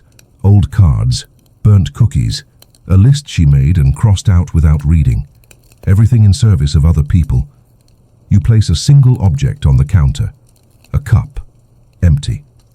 The note inside says, "Let them pour into you for once." You turn to leave. As you pass the fridge, you pause. One magnet is shaped like a sleigh bell. You tap it gently. It rings. Once. She looks up, not to the bell, to the ceiling, as if realizing the house might be listening. Back on the train, the child is already smiling. The older you sits calmly. "We're not fixing them," you say. "No," your older self replies. "We're reminding them." You glance out the window. Snow begins to fall, only where it's needed. The next card prints slower. You hear it drag through the machine, like it knows what it's about to ask of you. When it lands on the console, no one moves, not even the train. You pick it up. Black ink, white card. One line. "The one who's still pretending it doesn't hurt." You feel it before you see it. The weight. The way that sentence finds the softest part of your chest and rests there like an unopened letter you've kept too long. The child, belief, leans closer. "We can't wake them up," they whisper. "But we can sit with them." The train turns slightly, dips, slows. You step to the window. There, beneath you, a man, mid-30s, wearing a sweatshirt that doesn't fit anymore. He's surrounded by decorations he didn't put up, half-lit, crooked, some still in the box. He sits in a recliner, TV off, a plate of cookies untouched. Beside him, an unopened envelope. The air around him aches, not loudly, but consistently. The grief is so quiet, it's become furniture. You walk to the back of the train. No portal forms, no door opens, because this time you don't go in, you just sit. In the last row, hands folded, eyes closed. The train car dims to match the man's living room, and slowly, one by one, the passengers begin to hum. Not a carol, not a song, just a sound, a presence. You hear the man shift. Then, footsteps. He walks to the window, stares out into the night, and though he can't see the train, he looks through it, through you. He doesn't smile. But his jaw unclenches. He picks up the envelope. He doesn't open it, not yet, but he holds it like it matters again. The belief child whispers, "Sometimes they just need someone to witness the weight." You nod, and gently the card in your hand begins to glow. It fades to silver, then vanishes. Mission complete. Not because he healed, but because he was seen. The train pulls upward. Passengers blink back into awareness. One whispers, "I think I know who that was." The console lights up again. Another name coming. But for a second you just breathe and let the silence be sacred. The train climbs gently now, not because it's running from anything, because it knows what's coming. The final stops are never loud, never lit up. They hide behind the normal, the pleasant. The kind of peace that covers pain like snow on dead grass. The next punch card doesn't slide into the console. It appears, floating, mid-air, gold on black, etched with only 2 words. No one notices. You hold it carefully. The belief child looks away. The older you leans forward, resting elbows on knees. Not tense, resigned. You ask the only question that matters. Who is it? The answer comes in your own voice before anyone else can speak. Me. The train slows. Outside, your house. Now. Not as you remembered it. Not as you idealized it. Just as it is. Dishes in the sink. Pine needles on the floor. A single gift under the tree with no tag because you couldn't bring yourself to write one. You're still in the conductor's chair, but you're also in there. Sitting on the couch, not sad, not angry, just muted. You're the passenger now, the one who kept the train moving while forgetting you deserved a stop too. The child stands. They reach for your hand. This time, you don't resist. They guide you to the door at the back of the car. It opens into your living room, and there you are. Looking at nothing, thinking of everything. Your double doesn't react because they don't know anyone's there. They're too deep inside the stillness that feels safe, but isn't. You kneel beside them. You don't touch, you don't speak. You just sit until they start breathing slower. And the belief child takes your hand, places it on your own shoulder, and you feel it. Not healing, but presence. The room changes, not visually, emotionally. The air thickens, not with grief but with acknowledgement. You rise, walk back through the door, back into the train. You sit in your chair. Your chest is tight, but lighter. The final card appears. Only this time it doesn't go into the console. It stays in your lap, blank, except for one line still being written. And then I remembered. The train doesn't move. Not forward, not backward. It hovers, suspended in that invisible space between moments. Between breaths. Between the person you were when you boarded and the one sitting here now holding a blank card that finishes itself as you breathe. And then I remembered. The sentence lingers in your lap like a lit fuse. The belief child sits quietly across from you. The older you has stepped away, vanished, not gone. Integrated, because you no longer need to imagine who you might become. You're already becoming them. You run your fingers across the card, and suddenly, you're back, in your mind. Standing in the hallway of all your past Decembers, doors on both sides, some open, some locked, some barely held shut with shaking hands. Behind one, the moment you stopped singing. Behind another, the moment you gave your last gift and told yourself it didn't matter, no one noticed. Behind another still, the moment you almost reached out. Almost. You walk forward. Not afraid, not anymore. You don't open the doors. You don't need to. They're part of you now. Every forgotten light. Every unspoken ache. Every half-finished carol. You carry them the way belief does. Quietly. Not to fix. To witness. The belief child walks beside you, holding a small lantern. It doesn't flicker. It glows with something permanent. You exit the hallway. Step back into the train. The console is dark now. No more cards. Just a bell. Uncracked. Perfect. You pick it up. And this time, when you ring it, you hear everything. Not just sound, memory, emotion, possibility. A grandmother's laugh in a kitchen that no longer exists. A child's whisper beneath a blanket fort. A Merry Christmas, said too late, but still meant. A thank you, never spoken aloud. The sound of snow falling on a city that's finally asleep. You open your eyes. And outside the train, there's no route, no tracks, just stars. Endless, but not empty.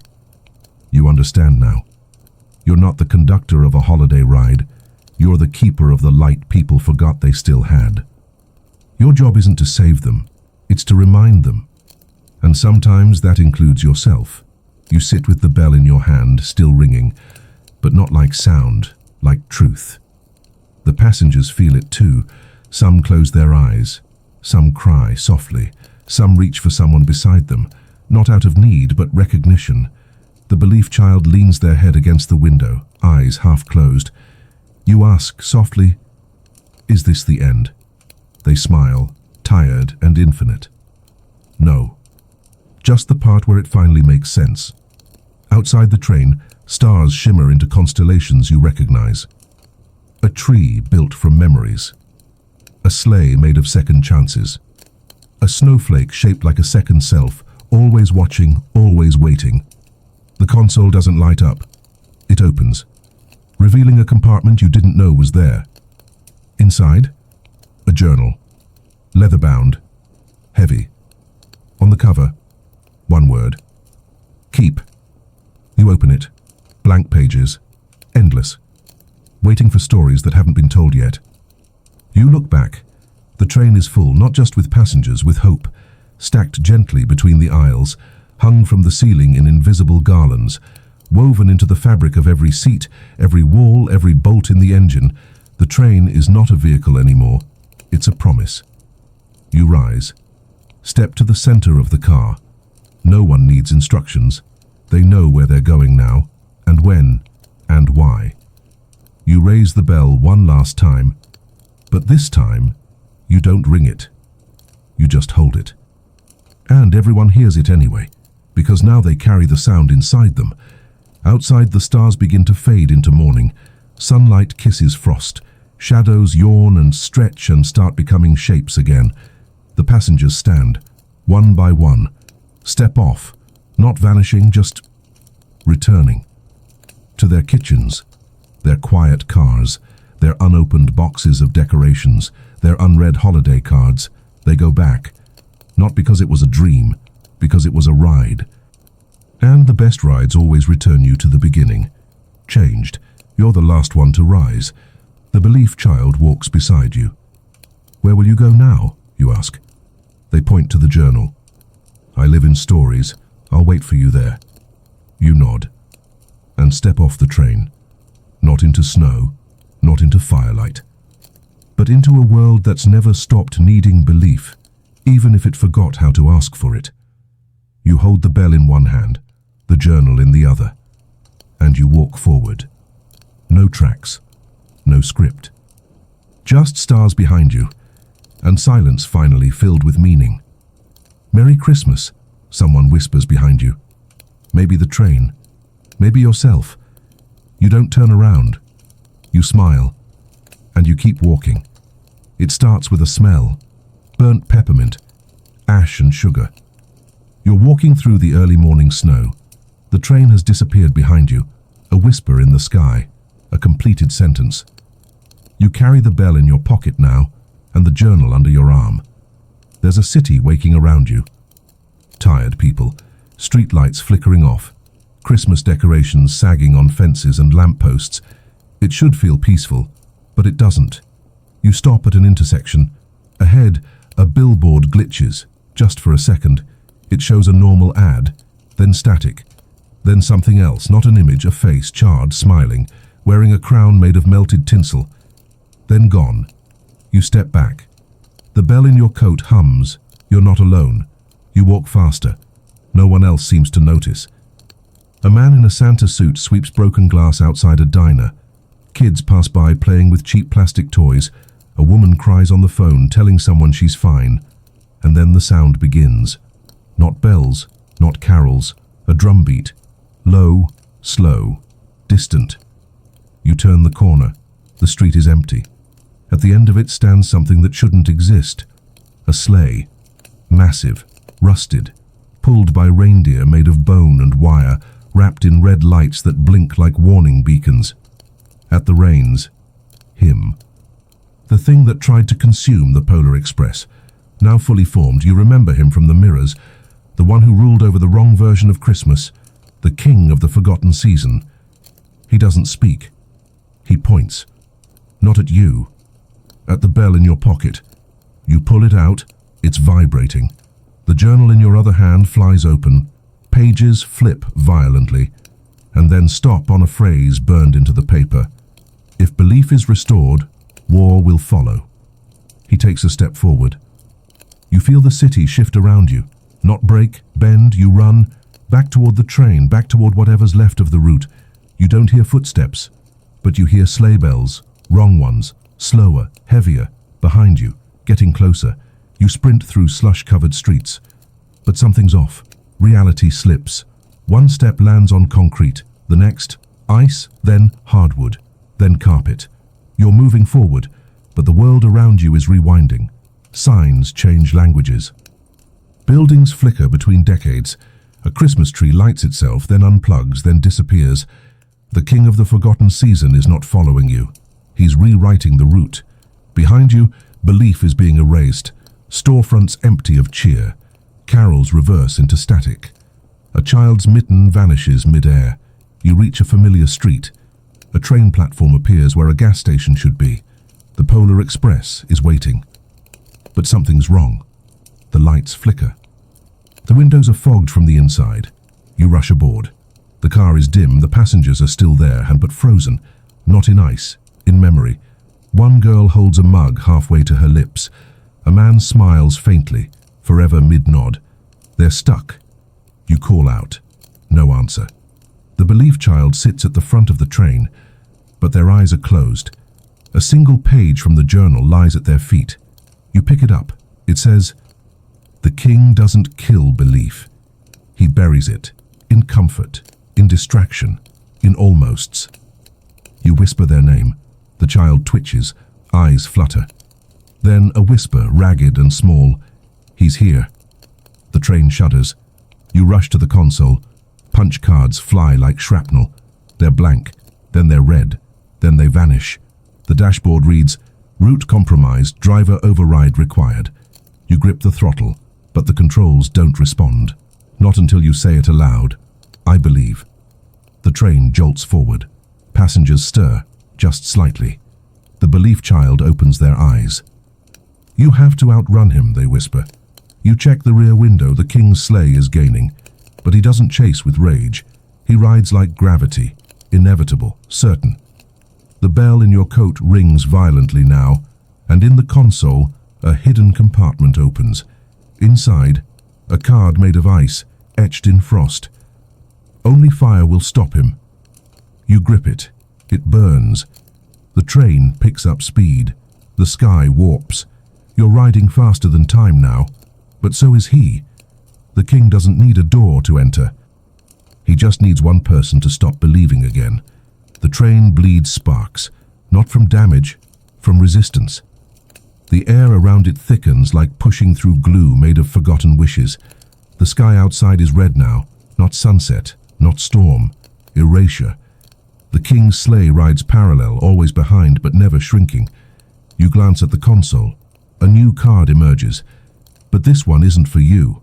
It's for a passenger. You scan the aisle. Row 3, left side. A boy, maybe 8.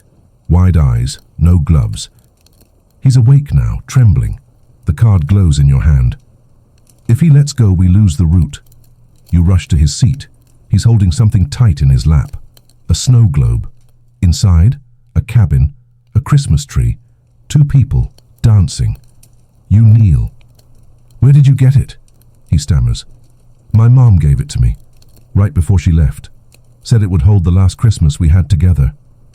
You glance out the window. The sleigh jolts forward. The king is smiling now, teeth like icicles. You turn back to the boy. "Has it ever stopped snowing inside the globe?" He shakes his head. "Until now." You look. He's right. The snow has paused mid-fall, stuck like his memory. The belief child joins you, kneels beside the boy. "You have to let the memory change," they whisper. He clutches it tighter. "I don't want it to." "If you don't," you say, "he'll take it from you completely." The boy's eyes shimmer, not with tears, with realization. He opens the globe. A strange thing to do, but it cracks like an egg and releases a rush of warm air. A sound escapes, not words, a hum. A song his mother used to sing while stirring hot cocoa.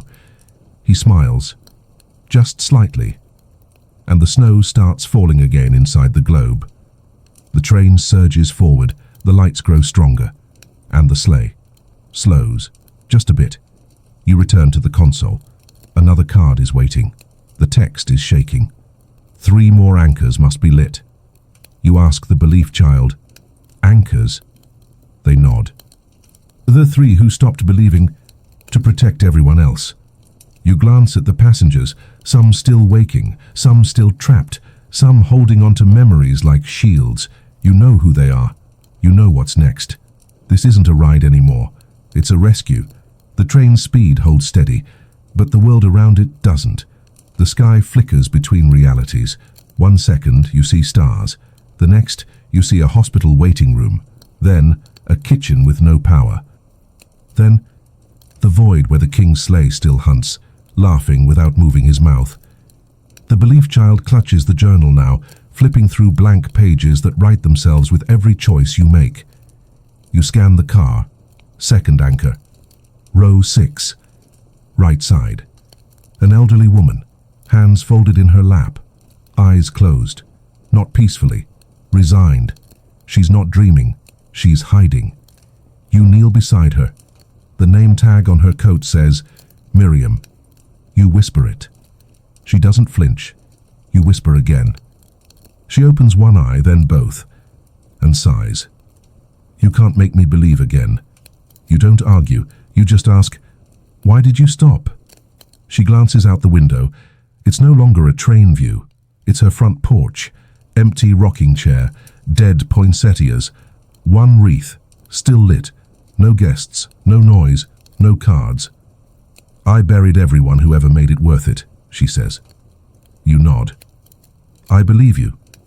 The child sets the journal down in front of her. It flips to a blank page. Words appear. What if they're not asking you to believe again? What if they're asking you to remember? She touches the page. A single snowflake lands on her fingertip, but it's warm. Her eyes fill. "I kept pretending I was fine, just so the neighbors wouldn't worry." You take her hand. "Then don't pretend anymore." She squeezes it. The bell in your pocket hums. The page glows. And behind her, the window shifts again. This time, a fireplace. A group of people singing badly. One voice is hers. She smiles. It wasn't always pain. And just like that, she breathes deeper. The anchor lifts. The king's sleigh staggers. His reindeer snarl in silence. One of his ornaments, a heart wrapped in barbed tinsel, cracks. The console prints again. 2 anchors remain. But now the route begins to heal. Tracks form where memory once floated. You return to the front. The belief child looks stronger, but behind them, something flickers, a shadow in the shape of a man you don't want to remember. But no, you must. The 3rd anchor, it's someone you failed, and they're next. The train tilts ever so slightly, not from movement, but from weight. Something's about to break. You return to the aisle. The passengers feel it. They don't speak, but they know. You walk past the rows, scanning faces, then stop. Row 10. Window seat. He's there. Not older. Not younger. Just before. Frozen in the exact moment you walked away. Your friend. The one who always called you on Christmas morning. The one who checked in when your lights were off and your voice was too quiet. The one you forgot to call back. The year it mattered most. He's holding a gift. Still wrapped. Still waiting. His eyes are locked on the window, where snowfall loops endlessly, like a screensaver for grief. You sit beside him. He doesn't turn, but you speak anyway.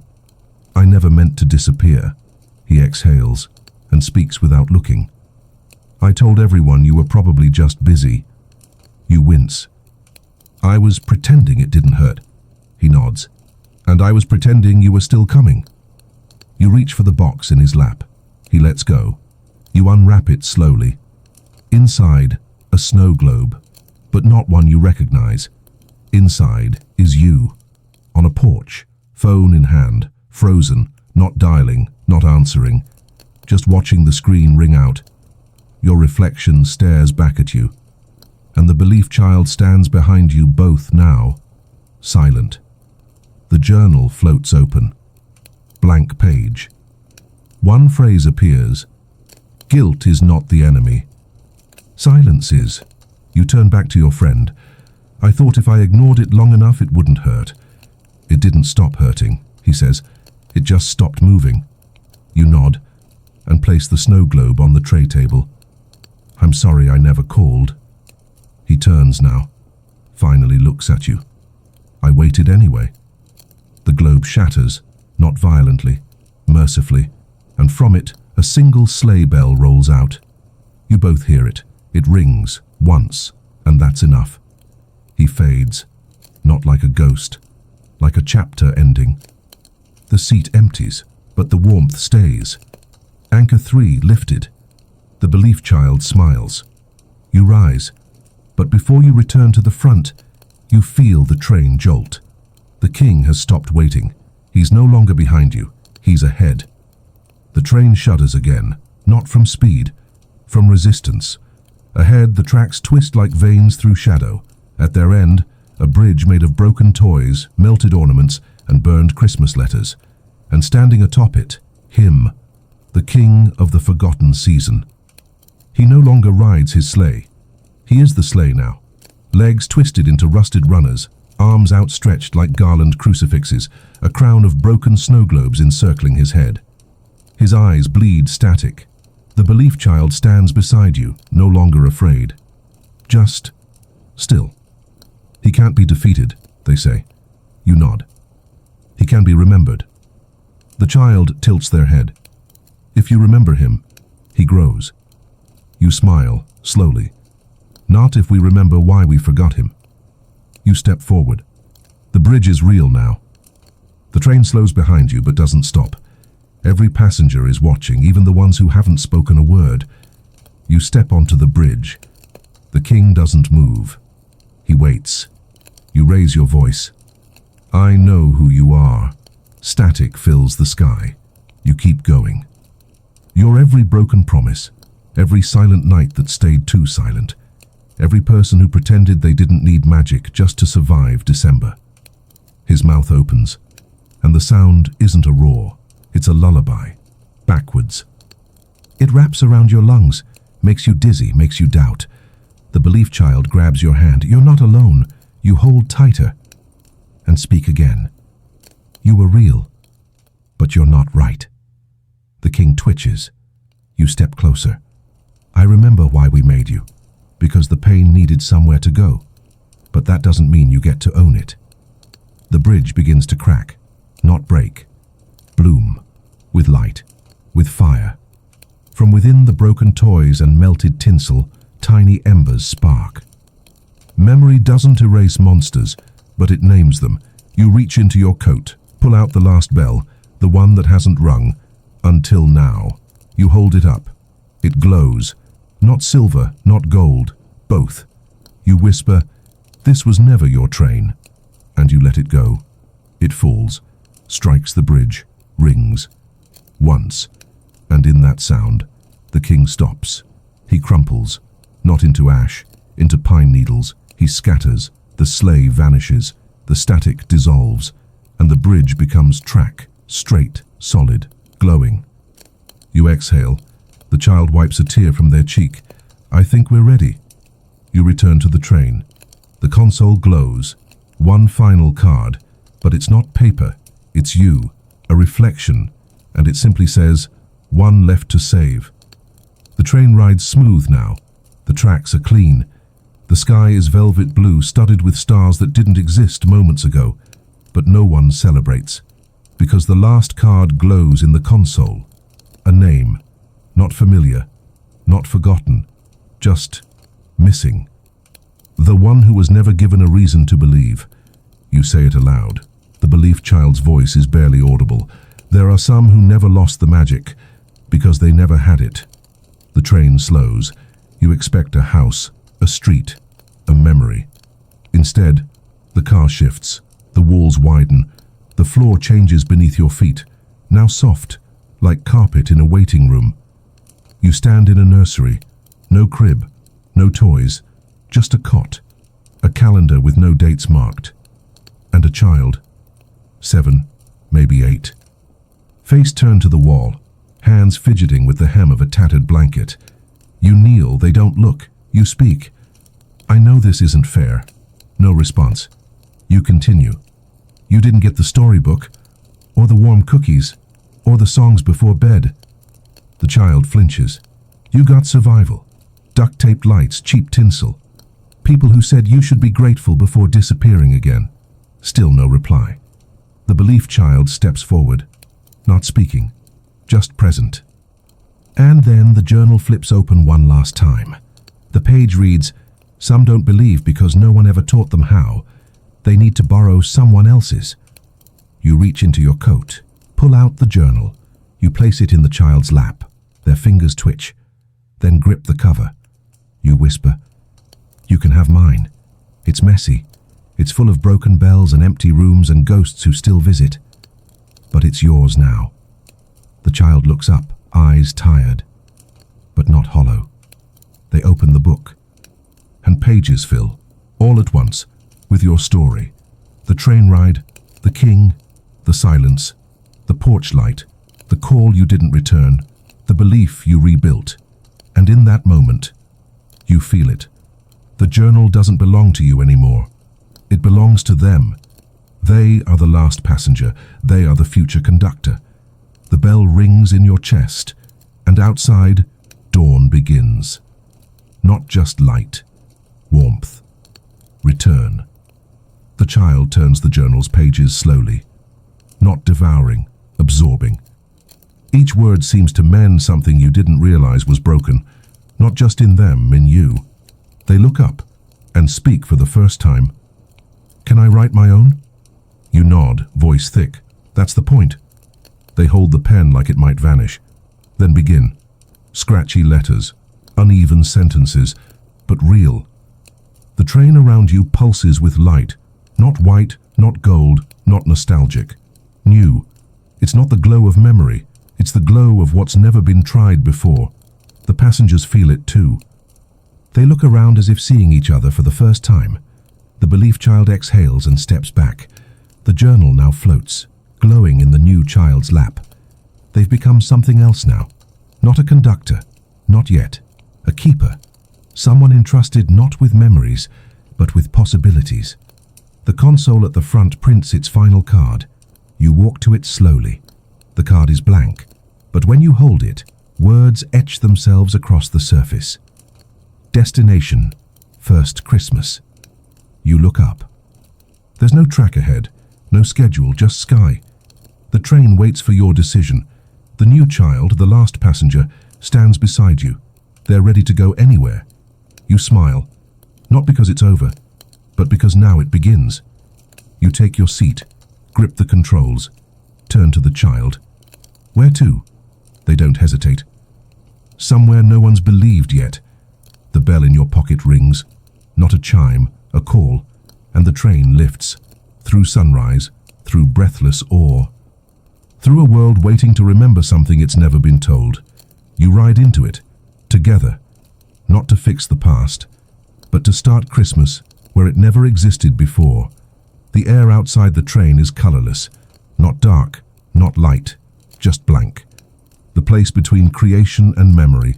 This is where the train was never meant to go. No child ever dreamed of this land. No carol ever reached it. No parent ever whispered, "Maybe next year," and meant this. And yet, the train glides forward, like it's been waiting its whole life to arrive here. The belief child, now the keeper, stands at the helm beside you. Their journal glows faintly, but the pages are unwritten. This is the first time in the entire ride where there is no story to borrow, no past to repair, only invention. You ask, "What do we do now?" The child grins. "Make it up." You glance behind you. The passengers are quiet, not out of fear, but reverence. They know this is hallowed ground. And then the car begins to shimmer. The walls ripple like fabric in slow motion. Each seat becomes a doorway, not literal, emotional. One leads to a room with 6 stockings and no names. Another to a hill where a snowman watches no one. Another to a dinner table set for a family that hasn't met yet. These aren't memories, they're offers. What Christmas could be, in lives that have never dared imagine it. You step into one, Immediately, a small village square, cobblestone, lanterns. Children playing with wrapped boxes that don't contain anything except imagination. No brands, no deadlines, no forced smiles, just wonder.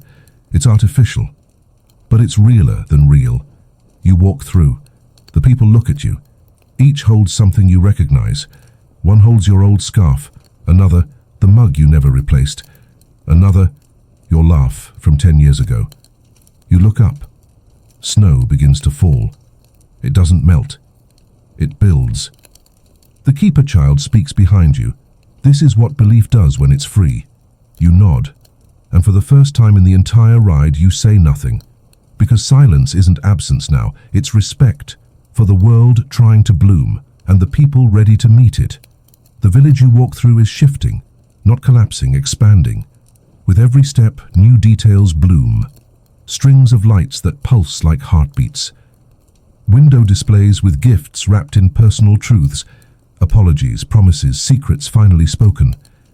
Chimneys that release not smoke, but laughter remembered by someone else. This world isn't following rules. It's following feeling. You glance back at the train. It waits at the edge of this almost place. The passengers have disembarked now. Each wanders a different path. One into a forest where trees hum lullabies, another into a library of unsent letters, another through a snowstorm that feels like forgiveness. You see them. You recognize them, not because they're familiar, because they are becoming themselves for the first time. And then the keeper child tugs your sleeve. There's someone waiting. You follow, down a narrow alley that shouldn't exist, through a door that opens sideways, and into a room that feels cold. Empty table, clock ticking wrong, a single candle unlit, and at the center, a child, smaller than the keeper, sitting cross-legged, holding nothing. Their eyes are wide, but not in fear, in absence. The keeper whispers, "They were born into the world after belief disappeared." You kneel. The child watches you. You reach for the bell, but it doesn't ring. You offer the journal, but the pages stay blank. The keeper leans in. They don't need the past. They need permission. You pause. Then speak, not loudly, softly. "Do you want it to matter?" The child blinks, then nods. You smile. Then it does. And for the first time in their life, they believe in something. You don't know what, but you don't need to. The bell rings. Not yours. Theirs. A tiny one hanging around their neck. It glows once, then fades. The room warms. The table is set. The candle lights. And outside, in the impossible village, a church bell sounds. Not sacred, not solemn, celebratory. Like someone remembered the words to a song no one ever taught them. You rise, the keeper nods. The child smiles, and belief becomes a future. You walk back to the train. But it's no longer where you left it.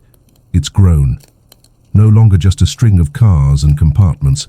Now it's part cathedral, part carousel, part memory palace wrapped in garland. People are boarding again, not the old passengers, new ones. From this world you just helped awaken. Children carrying music boxes that haven't been opened yet. Teenagers with empty stockings stitched from old t-shirts. Grandparents whose eyes hold hope instead of habit. You step into the first car, and you feel it. This isn't just a ride anymore. It's a movement. You check the console, no punch cards, just a screen. It flickers once, then prints a question. Where does belief go now? You glance at the keeper child. They're watching the passengers, counting something only they understand. You answer the screen out loud. Forward. The train lights up. Every bulb on every garland flares like a pulse. The bell in your coat rings twice, not once. Not confirmation, continuation. The train lurches forward, faster than before. The tracks ahead don't exist. They build themselves under the wheels. And outside, the sky begins to rewrite itself. Clouds curl into ribbons. Stars fall into snow globes. Auroras stretch across forgotten cities. This world was empty. Now it's awake. You walk the aisle again. Each seat now a small world. In one, a single dad trying to wrap a gift without crying. In another, two siblings reuniting after decades of silence. In another still, someone sitting alone, watching a fireplace and smiling because that's enough. You're not the conductor anymore, you're a witness, a keeper of moments. The belief child returns to your side. Do you know what you've built? They ask. You shrug. A train? They shake their head. A church of stories. A vehicle of second chances. Then they smile. You've brought us to the beginning. You blink. But we've been moving forward. The child nods. That's what the beginning is. A place where someone finally gets to try again. Outside, snow begins to fall upward. Not wrong, just rewritten. The train cuts through the sky like a memory being rewritten in real time. Each car glows brighter now, not with decoration, but recognition. The passengers aren't watching the world, they're shaping it. One boy draws a picture on a foggy window, and the village outside becomes real. A woman hums a tune she hasn't sung in 30 years, and a choir appears in the clouds, joining her in perfect harmony. Two strangers laugh in the same rhythm, and a bridge builds itself between their homes across cities that had forgotten to wave hello. This is no longer about Christmas. This is about belief as agency. You step between the cars. In one, a small theatre, playing every scene of regret someone dared to face on this ride. In another, a garden where ornaments bloom on trees like fruit, each one shaped like a first step someone was too afraid to take. The belief child walks beside you, quiet now, softer, older, or maybe just more complete. Do you know what the first Christmas really was? They ask. You raise an eyebrow. They continue. It was someone hoping out loud, and someone else believing them. You think about that. How this ride started with you, alone, tired, holding nothing but a bell no one else could hear. And now there are hundreds, thousands, who've picked up their own. You return to the engine car, sit in the chair. The console is blank, but the windshield shows something new. Letters, scattered across rooftops, tied to balloons, burned into birthday cakes, whispered into voicemail inboxes. Each one a message from someone who hasn't boarded the train yet, but will. You read a few. Please don't give up on me. I want to believe, but I'm scared. Do you think I can still come back? You reach for the bell. It doesn't ring this time. It responds. It hums, with 1,000 tiny echoes, because for every belief you helped restore, a new one is starting somewhere else. This isn't the end of the route. It's the middle of the ripple. And you're not done yet, not even close. The train passes over a city you've never seen before. It isn't on any map. And yet you recognize it instantly, because this city wasn't built, it was felt into existence. Its skyline is made of things most people stopped noticing. A paper snowflake taped to a stranger's mailbox. A voicemail that ends with, "Call me back when you can. I love you." A seat saved at dinner year after year, just in case they walk in. You look down at the streets. No traffic, no noise, just invitation. People walking without phones. Children building snowmen shaped like the people they miss. Teenagers standing on rooftops, holding up signs with questions they were always too afraid to ask. Is it okay to believe in something that's never happened yet? Can I start over if no one ever noticed I began? Is wonder allowed? And the signs? They glow, not with answers, with possibility. The console pings. The screen shows 3 blinking dots. Then, they're building their own trains. You don't understand until you look out again. And in the distance, and you see another train, not identical, but familiar, painted in brushstrokes, rolling on laughter, running on forgiveness. Then another, and another, some gliding, some chugging, one floating on a river made of melted candy canes and tears. Each one with a conductor like you, someone who started small, someone who once said, "This is stupid, but maybe." Each one heading somewhere. Belief hasn't bloomed yet. You step back. Turn to the keeper child. Their eyes are full of light. They speak without moving their lips. "We don't need one polar express anymore." You whisper, "We need many." The console prints its final card. Not instructions, not warnings, just 2 words: make room. And the train's roof vanishes. Not gone, open. Above you, the sky is filled with vessels. Not all trains. Some are sleighs, some are buses. One is a backpack full of notebooks and coffee receipts and hope scribbled in margins. Each carries belief in a different language, a different pain, a different healing. And all of them started with someone deciding they didn't want silence anymore. The train's interior is shifting again, but this time it's not changing, it's welcoming. Each window now shows a different sky, each one borrowed from another train, another belief, another world where someone dared to hope. You step into the dining car, only now it isn't serving food, it's serving moments. At every table someone sits with something sacred. A father writing his first apology letter. A child asking for magic without fear of laughter. A woman unwrapping a gift from someone who's been gone for years and smiling because it's exactly what she needed. The keeper child sits at the head of the table. They gesture for you to sit across. You do. They don't speak. They place one object on the table. A bell. Your original one. Still tarnished. Still yours. Still ringing. Do you know why it kept working? They ask. You shake your head, they tap it gently, and it rings, not loud, but clear. Because it was never about the bell. It was about what you were willing to hear. You look around. More bells appear on every plate. Not gifts, mirrors. Each one tuned to a different kind of belief. Some ring with courage. Some ring with longing. Some don't ring at all. Yet. You realize now. This train isn't about restoring Christmas. It never was.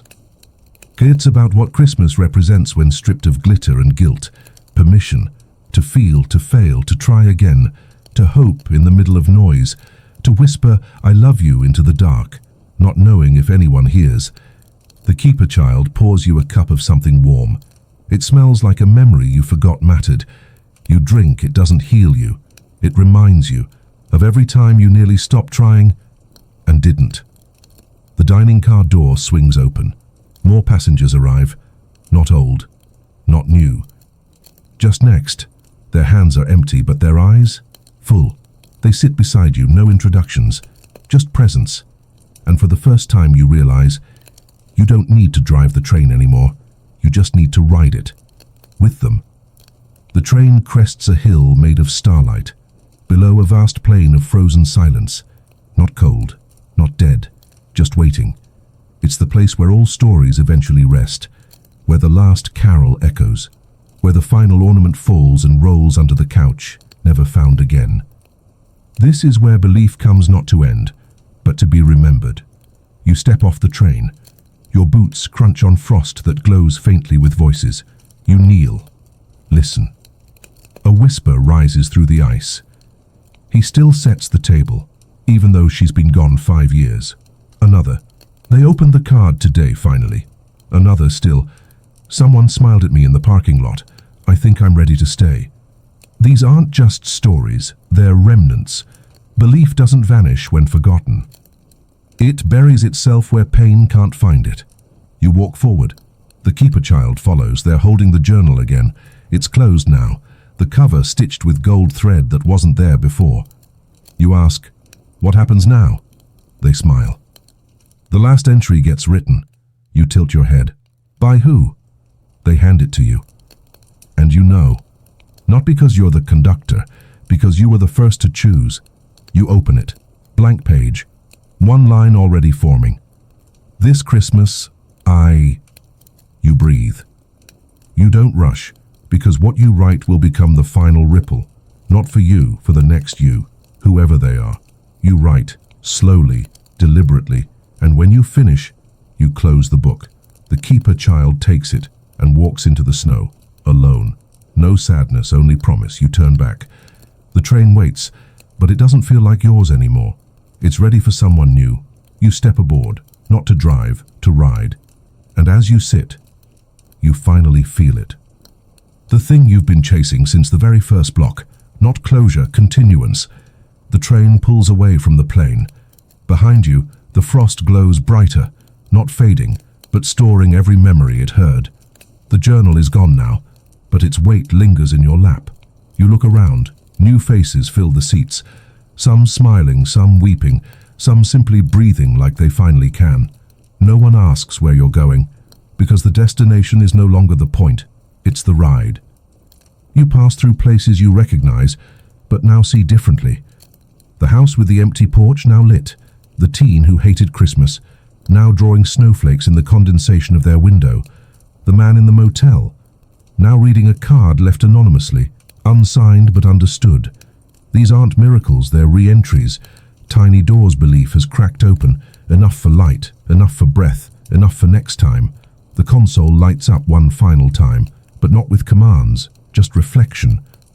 It displays a map, not of cities, of hearts. Every soul you've touched glows faintly. Some pulses are soft, some erratic. One blinks wildly, a child at a window, watching snowfall for the first time with hope, not hunger. Another, steady and warm, is your own. The belief child is gone, but their seat remains. Occupied now by someone else, not you, not them, someone becoming. You realize you were never meant to own the story. You were meant to carry it for a time. Until it grew too wide to be yours alone. The bell in your coat vibrates gently. You take it out. It no longer rings. It resonates. You press it to the window, and outside, snowflakes rearrange mid-air into a phrase, "You did not waste the ride." You lean back, close your eyes, and listen to the wheels turning beneath you, each one a heartbeat, each one a hymn, each one a way to say, "I still believe." The train slows, not to stop, to arrive. There is no station, no platform, just a clearing. Wide, quiet, wrapped in snow that's never been stepped on. Until now. You step off, not alone. The passengers follow, all of them, from every block, every belief, every silence you helped speak. They stand beside you. Some hold gifts, some hold hands, some hold absolutely nothing, and it's enough. The sky above is that perfect winter grey, the kind that holds snow like a secret. And one by one, the passengers begin to place things in the center of the clearing, not offerings, declarations. One sets down a photograph, another a candle burned halfway, another a list of regrets crossed out with red crayon. None of it makes sense together, until it does. Because what you're watching isn't grief, it's release, everything too heavy to carry, everything too sacred to bury. Everything belief held in place, well, now laid gently in the snow, not to disappear, but to rest. You walk forward, your hands are empty, but your chest, full. You kneel, not because you're weak, because this moment is holy, and you whisper for no one and for everyone, "Thank you." The snow begins to fall, not cold, warm, every flake a whisper from someone, somewhere, finally starting again. You rise, turn to the others. They don't need instructions, they don't need directions, they know what to do now. Not because you told them, because you showed them. And belief, it doesn't ride on the train anymore. It walks. The clearing fills with silence, but it's not empty. It's listening. Around you, the passengers begin to leave, not vanish, leave. Back through doors only they can see. Each one steps into a different beginning. A mother walking into her child's bedroom, ready to say, "I was wrong." A son dialing a number he swore he'd deleted. A stranger setting 2 places at the table, just in case. You stand alone now. The snow continues to fall. Each flake lands like punctuation. The train waits behind you. Quiet, patient. You turn toward it expecting the weight of departure, but it doesn't come. Because this isn't goodbye, it's a handoff. The train doors remain open. A new figure boards. Not you, not the keeper child, someone else. You've never seen them before, and yet you know them. They're the one watching this story unfold from behind a screen, the one wondering if magic still counts when you're old enough to know better. The one whose bell has stayed silent, not because they don't believe, but because they were never invited to try. They take your seat, gently, respectfully, and the console lights up with the words you once read. Oi, friend, today you're going to remember something the world hoped you'd forget. They smile. You step back from the train. You no longer need to ride. You've become part of the track, part of the rhythm, part of the reason someone else can believe. You reach into your coat pocket one last time, the bell. You hold it in your palm, then place it on the snow. It rings once, then sinks gently into the ground and becomes a seed. The snow glows where it fell. A sprout emerges, tiny, bright, alive. You smile and walk away. No destination, just direction. Because this is how belief works now, not in miracles, but in movements. And you started one. The screen fades to black. But one line remains. If this felt too real, subscribe before it gets worse.